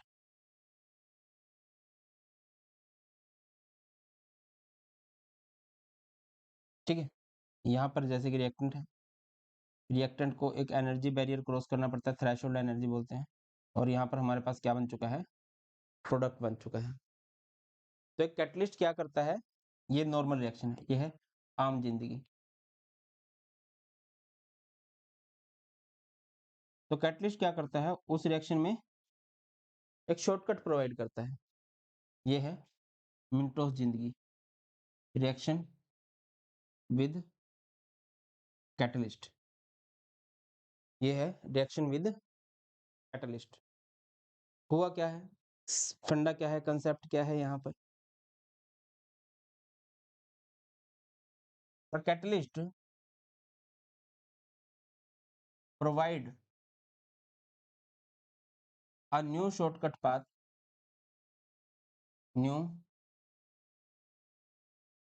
shortcut path with lower activation energy। एक पहाड़ी क्रॉस करके जाना है इस गांव के बंदों को इस गांव की तरफ, कैटलिस्ट क्या करेगा, उस पहाड़ी के अंदर टनल बना देगा, सुरंग बना देगा, सो दैट कि गांव वाले जल्दी इधर से उधर जा सके। यही सारा रोल है किसका बेटा, कैटलिस्ट का। ठीक है, कुछ फेमस जैसे कि N2 + 3H2 गिव्स 2NH3, इस प्रोसेस को कहते हैं हैबर प्रोसेस। इसमें कैटलिस्ट कौन सा है, आयरन है।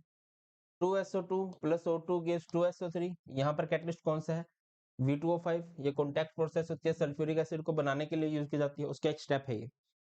तो जनरली आप देखोगे कि जो कैटलिस्ट होते हैं ना, वो डी ब्लॉक से होते हैं। अब इसका रीजन क्या है कि डी ब्लॉक के एलिमेंट से क्यों, ये वेरिएबल ऑक्सीडेशन स्टेट शो कर सकते हैं, इनका साइज स्मॉल है, ये लार्ज सरफेस एरिया प्रोवाइड करते हैं रिएक्शन को होने के लिए। रिएक्शन को होने के लिए सरफेस की रिक्वायरमेंट होती है, कैटलिस्ट वो प्रोवाइड कर देता है, जो D block element easily provide करते हैं। क्लियर है, आगे मूव करते हैं। नेक्स्ट है हमारे पास formation of coloured ion. D block के जो एलिमेंट्स होते हैं, most of the D block elements form coloured compound या कलर्ड आयंस। और ऐसा क्यों होता है, कलर्ड कंपाउंड बनाने के लिए एक बहुत इंपॉर्टेंट रीजन है, due to D transition, D transition which is possible, which is possible due to the presence of, due to the presence of unpaid electron, क्योंकि इनके पास अनपेड इलेक्ट्रॉन होते हैं। जिसके पास भी अनपेड इलेक्ट्रॉन होंगे वो डी ट्रांजिशन शो करेगा, और जो डी ट्रांजिशन शो करेगा उसके पास कुछ ना कुछ क्या रहेगा भैया, वो कलर्ड कंपाउंड बना देगा। क्या होती है डी ट्रांजिशन, जैसे कि ये हमारे पास डी जनरेट डी ऑर्बिटल है। डी जनरेट डी ऑर्बिटल का मतलब क्या है, जब डी के सभी ऑर्बिटल के पास इक्वल एनर्जी हो। अगर मैं इसको स्प्लिट करूं तो इस तरह से इसकी स्प्लिटिंग हो जाती है। ये ऑक्टाहेड्रल कॉम्प्लेक्स में आपको देखने को मिलता है ऐसे, ये दो ऊपर जाते हैं, इन दो को बोलते हैं इजी, ये तीन नीचे जाते हैं T2G। ये कहां पर देखने को मिलता है आपको, ऑक्टाहेड्रल में। ठीक है, जैसे कि ये हमारे पास, ये हमारे पास डी जनरेट डी ऑर्बिटल है 2 3 4 5, इसमें मान लो तीन ऊपर चले गए, इसे बोल देंगे T2G, इसे क्या बोल देंगे, इजी। ये हमारे पास कौन सा कॉम्प्लेक्स है, ये हमारे पास एक टेट्रा हाइड्रल कॉम्प्लेक्स।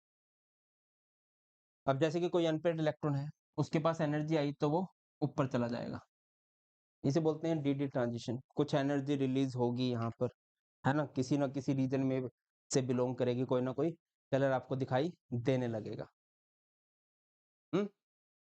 अगर अनपेड इलेक्ट्रॉन नहीं है तो क्या होगा भैया, वहां पर डी ट्रांजिशन पॉसिबल नहीं होगी, और डी ट्रांजिशन पॉसिबल नहीं होगी तो वो कलर नहीं होगा। जैसे कि कॉपर 2 पॉजिटिव है, copper 2 positive is blue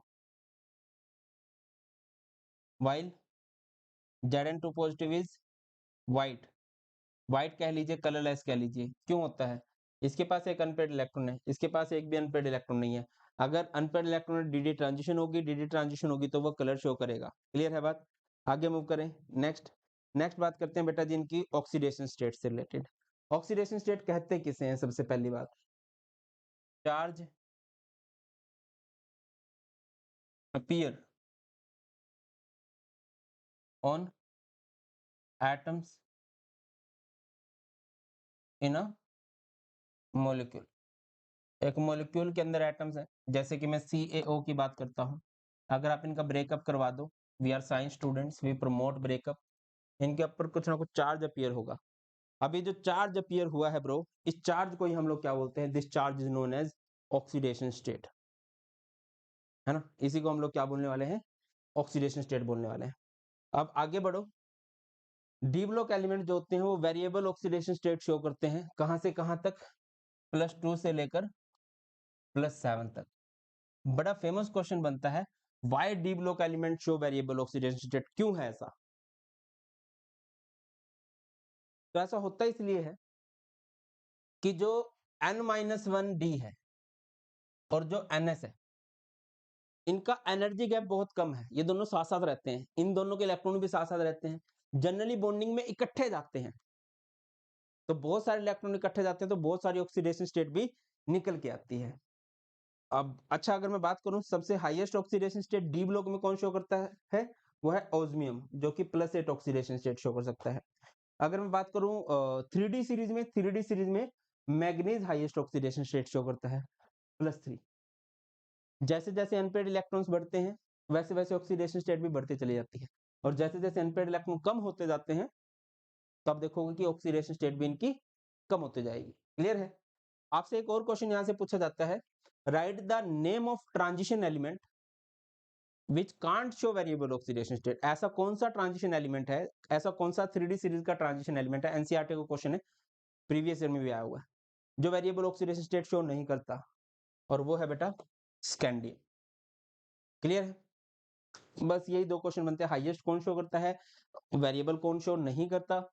इसके अलावा जिंक भी है जो वेरिएबल नहीं शो करता, जिंक सिर्फ +2 ऑक्सीडेशन स्टेट शो कर रहा है, बट जिंक ट्रांजिशन नहीं है। आपसे पूछा गया था ट्रांजिशन एलिमेंट कौन सी है, ट्रांजिशन पूछी जाए स्कैंडियम है, या फिर 3D सीरीज का कोई एलिमेंट पूछा जाए तो स्कैंडियम भी हो सकता है, जिंक भी हो सकता है, और 3D सीरीज में मैक्सिमम कौन शो करता है बेटा? मैग्नीज मैक्सिमम शो करता है। आगे आ जाओ भाई। अच्छा, कॉपर के पास देखो तो कॉपर 2 ऑक्सीडेशन स्टेट शो करता है, +1 +2, बट देखा गया कि इसकी +2 ऑक्सीडेशन स्टेट ज्यादा स्टेबल होती है। ऐसा क्यों है? क्योंकि जब भी हम कॉपर पॉजिटिव को पानी में डालते हैं, ये कॉपर पॉजिटिव है, जब भी हम इसको पानी में डालेंगे तो ये ब्रेक डाउन हो जाता है किसमें? Cu2 पॉजिटिव में एंड Cu में। यहां से यहां पर अगर आप देखते हो तो क्या हो रहा है भाई? इधर से इधर ऑक्सीडेशन है ना, +1 से +2 है। अगर आप इसको इससे कंपेयर करो तो ये +1 से 0 है, तो यहाँ पर क्या हुई है? रिडक्शन है। जब एक ही एलिमेंट ऑक्सीडेशन शो करता है, एक है वही element, same element reduction show करता है, इस तरह के रिएक्शन को हम लोग बोलते हैं डिसप्रोपोर्शनेशन रिएक्शन। Disproportionation reaction. क्या होती हैं डिसप्रोपोर्शनेशन रिएक्शन भाई? those reaction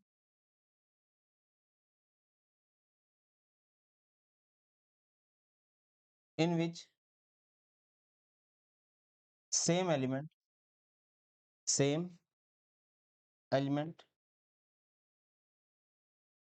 undergoes oxidation as well as reduction, जिसमें एक ही एलिमेंट ऑक्सीडेशन भी शो करे और वही एलिमेंट रिडक्शन भी शो करता है। क्लियर है? तो उसे हम लोग क्या बोलते हैं कि यहाँ पर डिसप्रोपोर्शनेशन रिएक्शन हुई है। और कॉपर पॉजिटिव जो है पानी के अंदर डिस्प्रोपोर्शनेशन शो करके कॉपर 2 पॉजिटिव बन जाता है। क्लियर है? आगे मूव करते हैं। ऑक्सीडेशन स्टेट, देखो ये एलिमेंट जो है +7 +6 तक जा सकते हैं। अब बात यह है कि कौन से एलिमेंट है जो इनको हायर ऑक्सीडेशन स्टेट तक लेके जाएगा। हायर तक वही लेके जाएंगे जिसमें इलेक्ट्रॉन लेने की कैपेसिटी हो। पीरियोडिक टेबल का डॉन कौन है? फोन है। पीरियोडिक टेबल का डॉन कौन है भाई? फोन है। फोन का मतलब फ्लोरीन, ऑक्सीजन, नाइट्रोजन। सबसे ज्यादा इलेक्ट्रॉन एक्टिव फ्लोरीन है, देन ऑक्सीजन है, देन नाइट्रोजन है। तो इनको हायर ऑक्सीडेशन स्टेट तक भी कौन लेके जाता है? डी ब्लॉक के एलिमेंट्स को फ्लोरीन और ऑक्सीजन लेके जाते हैं। और इन दोनों में से भी कौन ज्यादा? देखो पावरफुल ज्यादा फ्लोरीन है, बट ज्यादा हायर ऑक्सीडेशन स्टेट तक लेके जाता है ऑक्सीजन। इसका रीजन ये है कि ऑक्सीजन एक टाइम में डबल बॉन्ड बनाता है, फ्लोरीन एक टाइम में सिर्फ सिंगल बॉन्ड बनाता है। क्योंकि ऑक्सीजन एक टाइम में ज्यादा बॉन्ड बना सकता है, तो वो एक ही बार में ज्यादा हायर ऑक्सीडेशन स्टेट तक लेके जा सकता है। लिखा गया है the ability of oxygen to stabilise this higher oxidation state exceeds that of fluorine. Oxygen की हायर ऑक्सीडेशन स्टेट को स्टेबलाइज करने की एबिलिटी ज्यादा है फ्लोरीन से। ऐसा क्यों है? Because oxygen can form double bond while fluorine can form single bond. इसी वजह से अगर मैं फ्लोराइड देखूं मैग्नीज के साथ हायर, तो MnF4 है। यहाँ पर Mn की ऑक्सीडेशन स्टेट +4 आ जाएगी। और अगर मैं एक ऑक्साइड की बात करूं, ऑक्साइड मतलब ऑक्सीजन के साथ Mn2O7 है। यहाँ पर अगर आप Mn की ऑक्सीडेशन स्टेट देखोगे तो कितनी है? +7 है। ये MnO4 नेगेटिव भी देख लो, पर मैग्नेट आयन जिसे बोलते हैं। अब देखो एटम दोनों के 4-4 लगे हैं, बट अगर आप यहाँ पर मैग्नीज की ऑक्सीडेशन स्टेट देखोगे वो कितनी आ जाएगी बेटा? +7 आ जाएगी। आगे मूव करते हैं। Electrode potential. इलेक्ट्रोड पोटेंशियल किसे कहते हैं? Potential difference of a metal with its solution. कोई मेटल है और उसका सॉल्यूशन है, उन दोनों के बीच का जो पोटेंशियल डिफरेंस होता है उसको हम लोग इलेक्ट्रोड पोटेंशियल कह देते हैं। ठीक है? हम रिडक्शन पोटेंशियल को प्रेफर करते हैं। IUPAC ने बोला हुआ है कि स्टैंडर्ड रिडक्शन पोटेंशियल को ही स्टैंडर्ड इलेक्ट्रोड पोटेंशियल मानना जाए। ठीक है? हम वही मान के भी चलते हैं। 3 फैक्टर देखे जाते हैं बेटा जब आप इलेक्ट्रोड पोटेंशियल देखते हो। कौन कौन से? Enthalpy of atomisation, ionisation enthalpy, hydration enthalpy. अगर किसी के ये तीन, अब ये तीनों एनर्जी का जब हम सम करते हैं, अगर वो सम पॉजिटिव आता है, इट मींस यस इसको ये चेंज पसंद है। देखो चेंज जो आएगा वो नेगेटिव आएगा। नेगेटिव मतलब एनर्जी रिलीज होनी चाहिए, तभी बात बनेगी। ठीक है? चलो मैं समझाता हूँ, थोड़ा सा आराम से समझाता हूँ। 3 तरह की एनर्जी है।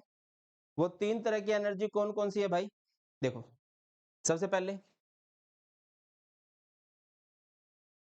एटमाइजेशन इंथैल्पी, मैं बता चुका हूं एटमाइजेशन इंथैल्पी क्या होती है।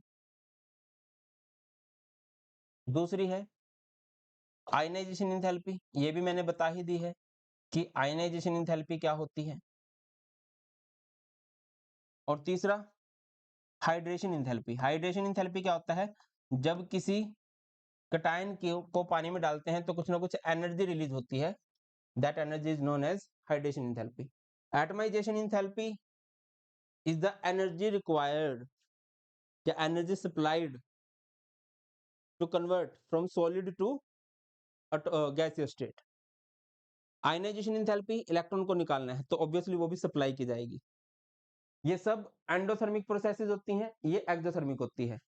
तो इसमें डेल्टा H का चेंज पॉजिटिव है, इसमें डेल्टा H का चेंज पॉजिटिव है, इसमें डेल्टा H का चेंज नेगेटिव है। अब होना क्या चाहिए कि जो एनर्जी रिलीज हो रही है ना, ये इनसे ज्यादा होनी चाहिए, सो दैट कि रिएक्शन का काम आपस में चल जाए। समझ रहे हो मैं क्या बात कह रहा हूँ? कि यहाँ से जो एनर्जी रिलीज होगी रिएक्शन में से, वो इन दोनों से ज्यादा होना चाहिए। इट मींस ये चेंज स्पॉन्टेनियस है, ये चेंज पॉसिबल है। और अगर ऐसा नहीं हो रहा है तो दिक्कत हो जाएगी। देखो एक मेटल थी जो थी सॉलिड स्टेट में, आपने उस मेटल को पहले तो किस स्टेट में कन्वर्ट किया? गैसीय स्टेट में कन्वर्ट किया। तो यहाँ पर आपको क्या देनी पड़ेगी? एनर्जी ऑफ एटमाइजेशन, जो कि हमारे पास क्या आएगी, पॉजिटिव आएगी। फिर आप इस मेटल में से, जो गैसियस मेटल है, इसमें से इलेक्ट्रॉन निकाल लोगे, तो यहाँ पर क्या होगी, आयनाइजेशन एनर्जी होगी।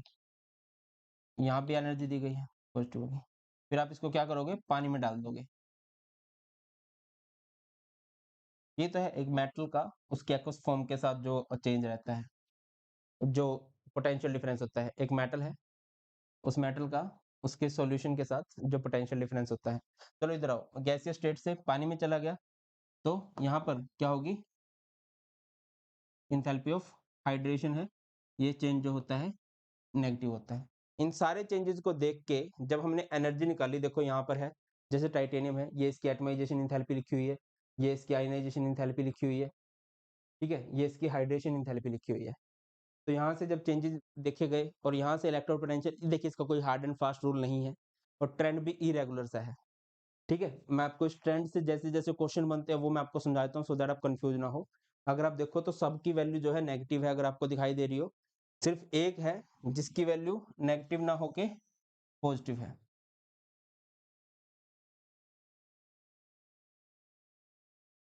ठीक है ना। इन मेटल्स का इलेक्ट्रोड पोटेंशियल नेगेटिव क्यों है, पहले मैं इस बात पे आ जाता हूँ। क्योंकि इलेक्ट्रोड पोटेंशियल का मतलब होता है रिडक्शन पोटेंशियल। रिडक्शन पोटेंशियल मतलब टेंडेंसी टू गेन इलेक्ट्रॉन, और मेटल्स और इलेक्ट्रॉन्स का गेन करना पसंद नहीं करते, वो तो लूज करना पसंद करते हैं। बट हम गेन करने का पोटेंशियल लिख रहे हैं, गेन करने का पोटेंशियल है, तो वो क्या होगा बेटा जी, नेगेटिव हो जाएगा। आगे आ जाओ, there is no regular trend of M2 positive by M standard electrode potential due to the irregularities in ionisation enthalpy and enthalpy of atomisation. क्योंकि इंथैल्पी ऑफ एटमाइजेशन फिक्स नहीं है, इंथैल्पी ऑफ आयनाइजेशन फिक्स नहीं है, तो trend भी बहुत irregular है। Sir ionization enthalpy fix क्यों नहीं है, क्योंकि कई जगह पर स्टेबल कॉन्फ़िगरेशन आ जाएगी, वहां पर आपको बहुत ज्यादा एनर्जी देनी पड़ जाएगी, है ना। आगे मूव करते हैं।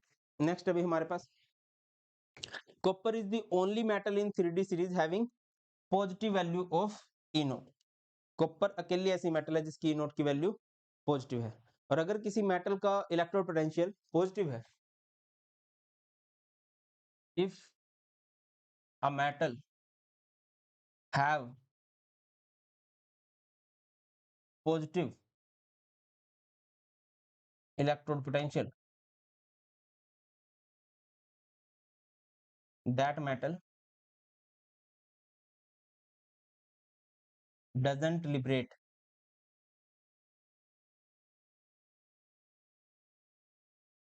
H2 gas. ऐसी मेटल जो है हाइड्रोजन गैस लिबरेट नहीं करेगी। अच्छा, किसी भी मेटल की जो केमिकल एक्टिविटी है वो इनवर्सली प्रोपोर्शनल होती है ई नोट के। अगर किसी का ई नोट ज्यादा पॉजिटिव है, इट मीन्स वो कम रिएक्टिव है। सर ऐसा क्यों? जैसे गोल्ड का ना बहुत ज्यादा होता है, 1.50 होता है, और आपको पता है गोल्ड रिएक्शन नहीं करता। लिथियम, कैल्शियम, पोटेशियम, इनका बहुत कम होता है, माइनस में होती है वैल्यू, तो बहुत ज्यादा रिएक्टिव होती हैं। E nought metal two positive by metal, ये स्टैंडर्ड रिडक्शन पोटेंशियल है, रिडक्शन दिखा रहा है, टू पॉजिटिव से zero, is very less more negative except copper, so these metals are highly reactive. जिसका नेगेटिव है वो ज्यादा रिएक्टिव होता है। ऑक्सीडाइजिंग पावर जो होती है वो directly proportional to electrode potential होती है, और रिड्यूसिंग पावर जो होती है वो inversely proportional to electrode potential होती है। बात करते हैं ऑक्साइड फॉर्मेशन की। ऑक्साइड जब ये ऑक्सीजन के साथ जुड़ते हैं तो ऑक्साइड बनते हैं, जैसे अभी एक मैग्नीज का ऑक्साइड हम लोगों ने पढ़ा था। आगे बढ़े, एसिडिक करैक्टर जो होता है वो डायरेक्टली प्रोपोर्शनल होता है ऑक्सीडेशन स्टेट के, और जो आयनिक करैक्टर होता है वो भी डायरेक्टली प्रोपोर्शनल होता है ऑक्सीडेशन स्टेट के। अगर आपसे एक मेटल के दो तीन ऑक्साइड देखे जाए और आपसे पूछा जाए कौन सबसे ज्यादा एसिडिक है, तो जिसकी ऑक्सीडेशन स्टेट सबसे ज्यादा होगी वो सबसे ज्यादा एसिडिक होगा। ये बात आप लोगों ने याद रखनी है। क्लियर है? तो यहाँ पर हमारा डी ब्लॉक एलिमेंट जो है खत्म होता है, और अब हम लोग बात करते हैं किसकी, एफ ब्लॉक एलिमेंट्स की। एक बार चाहो तो एक बार इस सारे का रिकैप कर लो, बहुत जरूरी।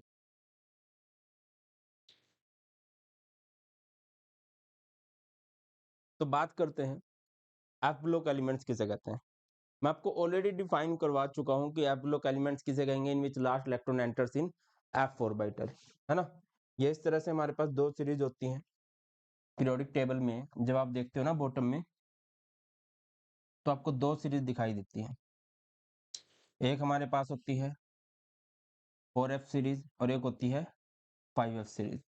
4f सीरीज का दूसरा नाम हुआ करता है लेंथेनॉइड सीरीज और 5f सीरीज का दूसरा नाम हुआ करता है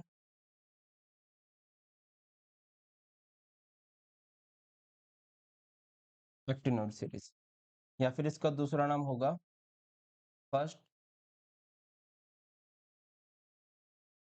इनर ट्रांजिशन सीरीज और इसका दूसरा नाम होगा सेकंड इनर ट्रांजिशन सीरीज। ठीक है, इनर ट्रांजिशन क्यों? क्योंकि एफ ब्लॉक के एलिमेंट्स को हम लोग इनर ट्रांजिशन एलिमेंट्स बोलते हैं। आगे बढ़िए, तो सबसे पहले अच्छा एक और बात हम साथ में कर ले, तो एक इनकी जनरल इलेक्ट्रॉनिक कॉन्फ़िगरेशन से रिलेटेड भी क्वेश्चन बन जाता है कि इनकी जनरल इलेक्ट्रॉनिक कॉन्फ़िगरेशन क्या होती है। क्या होती है भाई वो? NS2 N-1 D021 N-2 F12 14। खास बात क्या है, देखिए S के साथ एक N लगा हुआ है, नंबर लगा हुआ है, D के साथ उससे एक नंबर कम है, F के साथ 2 नंबर कम है। S के साथ जो नंबर लगा है N, उसे बोलते हैं आउटर मोस्ट शेल या फिर वैलेंस शेल। D के साथ लगा है N-1, लास्ट से एक कम, इसे बोलते हैं पेनल्टीमेट शेल। और लास्ट में हमारे पास है N-2, इसे बोलते हैं एंटी ओके पेनल्टीमेट शेल। अगर मैं शेल के अकॉर्डिंग कभी भी बात करूं तो डी में हमेशा इलेक्ट्रॉन पेनल्टीमेट शेल में जाता है और एफ में हमेशा इलेक्ट्रॉन एंटी पेनल्टीमेट शेल के अंदर एंटर करता है। आगे बढ़िए, तो ये हमारे पास 4f सीरीज है बेटा, है ना। इसको याद करने की कई सारी ट्रिक हो सकती है, बाकी जो आपको ठीक लगे वो मुझे बता देना, मैंने तो इससे याद कर रखा है। लालू के सीने पर नदियां, लालू के सीने पर नदियां प्रेम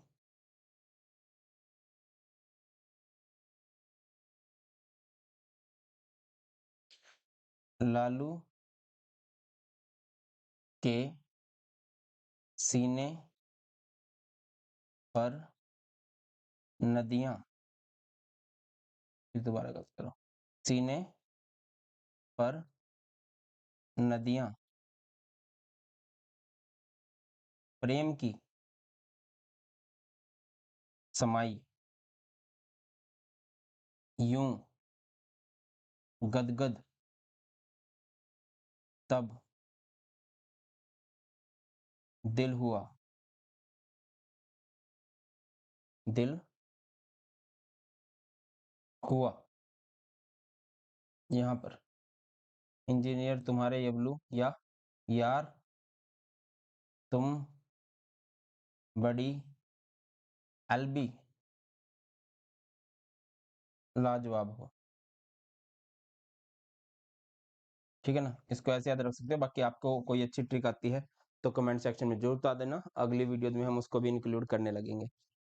तो बड़ा फेमस क्वेश्चन यहाँ से बन जाता है, बहुत ही पॉपुलर, जिसे हम लोग बोलते हैं ये हो गया मोस्ट कॉमन ऑक्सीडेशन स्टेट की बात करूं तो एफ ब्लॉक एलिमेंट्स की मोस्ट कॉमन ऑक्सीडेशन स्टेट +3 है। इसके अलावा ये लोग +2 एंड +4 ऑक्सीडेशन स्टेट भी शो कर देते हैं। सबसे फेमस क्वेश्चन जो इस एफ सीरीज से बनता है वो ये बनता है लेंथेनॉइड कॉन्ट्रैक्शन। क्या होती है लेंथेनॉइड कॉन्ट्रैक्शन? कॉन्ट्रैक्शन का मतलब होता है घटना, मतलब कम होते जाना। जब भी हम एफ ब्लॉक में लेफ्ट राइट जाते हैं तो एफ ब्लॉक के एलिमेंट्स का जो साइज है वो कॉन्टिन्यूसली डिक्रीज होता जाता है, और इस लगातार साइज के डिक्रीज होने को हम लोग क्या बोलते हैं? Lanthanoid contraction. डिफाइन किस तरह से करोगे? As we move from left to right in 4f series, size of elements, atomic and ionic radii of elements decreases regularly, and this regular decrease in size is known as lengthenoid contraction। इसको हम लोग क्या बोलते हैं बेटा? Lanthanoid contraction बोलते हैं। अब अगला आ जाता है कि कॉज ऑफ लेंथेनोइड कॉन्ट्रैक्शन क्या है, कि लेंथेनोइड कॉन्ट्रैक्शन होती क्यों है। क्योंकि जब हम लेफ्ट टू राइट जाते हैं तो न्यूक्लियर चार्ज बढ़ता है, इफेक्टिव न्यूक्लियर चार्ज बढ़ता है। वो इफेक्टिव न्यूक्लियर चार्ज क्या करेगा, इलेक्ट्रॉन्स को अपनी तरफ अट्रैक्ट करेगा, जिसकी वजह से साइज डिक्रीज होगा। दूसरा रीजन देखिए, जब हम लेफ्ट राइट जाते हैं तो डी ब्लॉक में भी गए थे तो एक शील्डिंग इफेक्ट आ गया था, बट इसका शील्डिंग इफेक्ट नहीं आ पाता या उतना स्ट्रॉन्गली नहीं आ पाता। क्यों नहीं आ पाता? Due to over shielding, due to over shielding of f subshell, shielding effect is very poor. इनका जो शील्डिंग इफेक्ट होता है बहुत ही पुअर होता है, ठीक है। इसकी वजह से साइज जो है कंटिन्यूअसली डिक्रीज होता है। ग्राफ भी आपको दिखाई दे रहा होगा कि साइज जो है कंटिन्यूअसली डिक्रीज हो रहा है, और इस साइज के लगातार डिक्रीज होने को हम लोग क्या बोलते हैं, लेंथेनोइड कॉन्ट्रैक्शन। आगे आता है हमारे पास कंसिक्वेंसेज ऑफ लेंथेनोइड कॉन्ट्रैक्शन। क्या क्या कंसिक्वेंस हुए? देखिए, जब हम लेफ्ट राइट जा रहे थे तो उनका साइज सिमिलर था, छोटा होता जा रहा है, सेम सेम सा है। साइज सेम सेम होने की वजह से इनकी प्रॉपर्टी सेम सेम हो जाती है, और इनकी प्रॉपर्टी सेम सेम होने की वजह से इनको सेपरेट आउट करना डिफिकल्ट हो जाता है। Point number 1। पॉइंट नंबर 2, देखिए ये हमारे पास होती है पीरियोडिक टेबल, ये हमारे पास पीरियोडिक टेबल है ना, मतलब इधर उधर भी होता है। ये हमारे पास होती है 3D सीरीज, ये है हमारे पास 4D सीरीज, ये है हमारे पास 5D सीरीज, और ये हमारे पास 6D सीरीज। नीचे यहाँ पर क्या होता है, ये होता है 4F, ये होता है 5F, lanthanoid series and actinoid series. वैसे एक्चुअल में अगर पोजीशन की बात करें तो इसको यहाँ पर जगह दी जानी चाहिए, 5D में फर्स्ट एलिमेंट के बाद लेंथेनोइड्स की जगह बनती है। यहाँ पर लेंथेनोइड कॉन्ट्रैक्शन हो जाती है, और लेंथेनोइड कॉन्ट्रैक्शन होने की वजह से क्या होता है बेटा, 4D और 5D के एलिमेंट्स का भी जो साइज है वो सिमिलर होने लगता है। आप क्या लिखोगे, due to lanthanoid contraction size of 4D and 5D elements becomes similar. Okay है। अगली बात, जब हम लेफ्ट टू राइट मूव करते हैं, as we move from left to right, क्या होगा बेटा लेफ्ट टू राइट जाते हुए, basic character, basic character of hydroxides of lengthenoids decreases. Left right जाते हुए साइज डिक्रीज हो रहा है, बेसिक करेक्टर भी डिक्रीज हो जाता है। क्लियर? ऐसे डिक्रीज क्यों हो जाता है, देखो ना, जैसे कि हमारे पास है LaOH thrice, lanthanum try hydroxide, और ये है LuOH three, lutetium try hydroxide. ये बॉन्ड लेंथ जो है वो छोटी हो जाएगी, छोटा बॉन्ड है तो OH को रिलीज करना मुश्किल है, जब OH को रिलीज करना मुश्किल है तो उसकी बेसिक स्ट्रेंथ भी क्या हो जाएगी बेटा, कम हो जाएगी। ये रीजन होता है इसका। आगे मूव करते हैं। नेक्स्ट है, इसकी कुछ रिएक्शंस दे रखी हैं, जैसे कहीं भी आप इसकी रिएक्शन देखोगे, मैं एक दो करवाता हूँ। जैसे कि लेंथेनम पे +3 है, आपने इसकी ऑक्सीजन के साथ रिएक्शन करी, ऑक्सीजन पे 2- है, तो क्या बन जाएगा Ln2O3। आपने हेलोजेंस के साथ इसकी रिएक्शन कराई, इस पे +3 है, हेलोजेंस पे -1 है, ये क्या बन जाएगा LnX3। आपने हाइड्रोक्साइड के साथ कराई, Ln पे +3 है, हाइड्रोक्साइड्स पे -1 है, ये भी criss cross LnOH thrice. Active metal है तो एसिड के साथ जब भी रिएक्शन करेगी H2 गैस रिलीज होगी। अगर आपने नाइट्रोजन के साथ रिएक्शन करा दी, Ln पे +3 है, नाइट्रोजन पे -3 है, क्रिस क्रॉस, तो ये कैंसिल हो जाएगा, Ln हो जाएगा। कार्बन के साथ जब रिएक्शन होगी LnC2 हो जाएगा। बस। आगे बात करते हैं इसके यूजेज की। बेटा यूजेज आपको याद रखने पड़ेंगे, इसमें मतलब मैं कुछ नहीं बोल सकता, आपको याद करना चाहिए। Lanthanoids are used for the production of alloy steels for plates and pipes.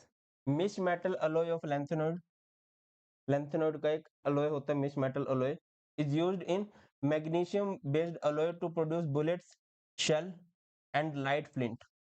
Mixed oxide of lanthanoid are used as catalyst in cracking of petroleum. देखिए जो पेट्रोलियम होता है, क्रूड ऑयल हमें मिलता है, उसको प्योरीफाई करना होता है, उसको ब्रेक डाउन करना होता है, तभी वो बाइक में, गाड़ी में यूज किया जाता है।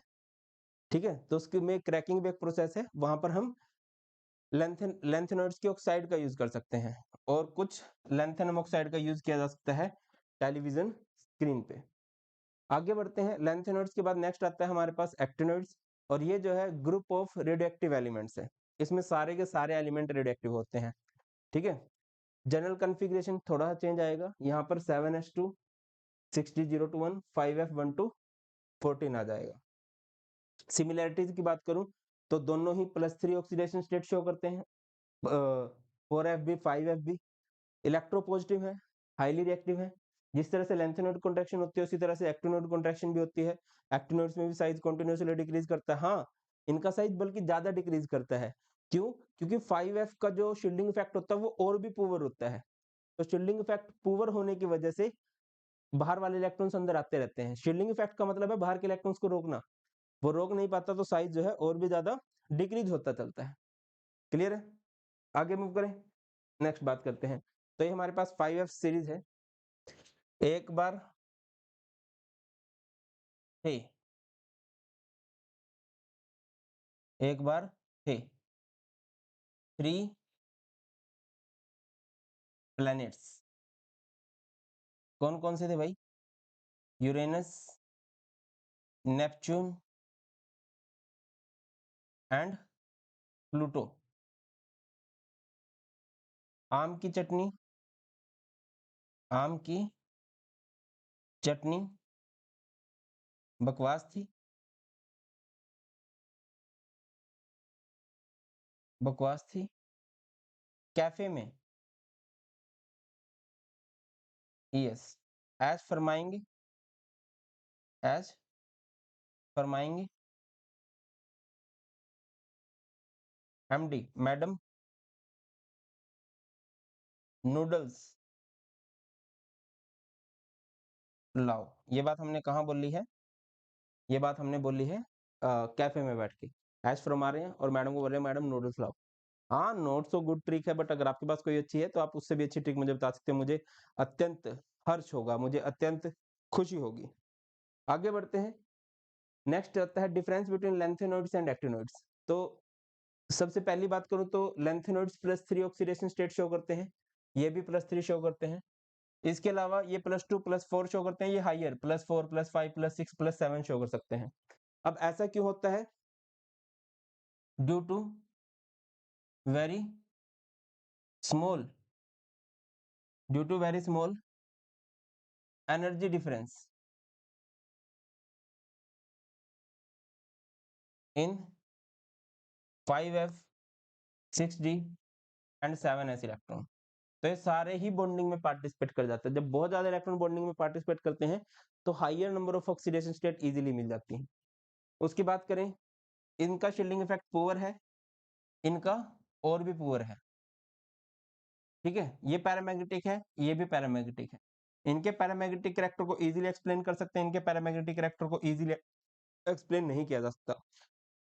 जो हमारे पास लैंथेनॉइड्स है ना, सॉरी एक्टिनॉइड जो है, इसमें सारे के सारे रेडियोएक्टिव एलिमेंट हैं, और इनकी हाफ लाइफ बहुत छोटी होती है, जिसके बारे में इनके बारे में ज्यादा स्टडी नहीं किया जा सकता, इतना पॉसिबल भी नहीं है। ठीक है, they have less tendency to form complex, they have more tendency to form complex. Actinoids सारे के सारे रेडियोएक्टिव हैं, ये नॉन रेडियोएक्टिव है सारे, सिर्फ एक एक्सेप्शन है, दैट इज प्रोमीथियम। ठीक है ना? यूजेस की बात करें तो यूज कहाँ पे किया जाता है? Actinoids are used in nuclear reactor, radioactive substance है तो न्यूक्लियर रिएक्टर में इनका यूज पड़ेगा। Actinoids are also used in the synthesis of transuranic element. Transuranic element का मतलब होता है जो यूरेनियम के बाद वाले एलिमेंट है, उनको सिंथेसाइज करने के लिए, उनको प्राप्त करने के लिए भी इसका यूज किया जाता है। तो ये है हमारा सिंपल सा एफ ब्लॉक एलिमेंट्स। इतने ज्यादा नहीं बनते हैं, आप अच्छे से पढ़ लो लैंथेनॉइड कॉन्ट्रैक्शन और difference between 4f and 5f तो हो जाएगा। और इसके बाद हम लोग बात करेंगे compounds of D block, that is KMnO4 K2Cr2 उस पे एक डेडिकेटेड वीडियो ही लेके आएंगे, जरूरी भी है। That's all in this video, and yes if you are willing to join plus, आपको ज्वाइन करना चाहिए plus by using code BP Life। That's all in today's class, बहुत जल्द मिलेंगे, ख्याल रखिए, God bless you all, please take care, जय हिंद।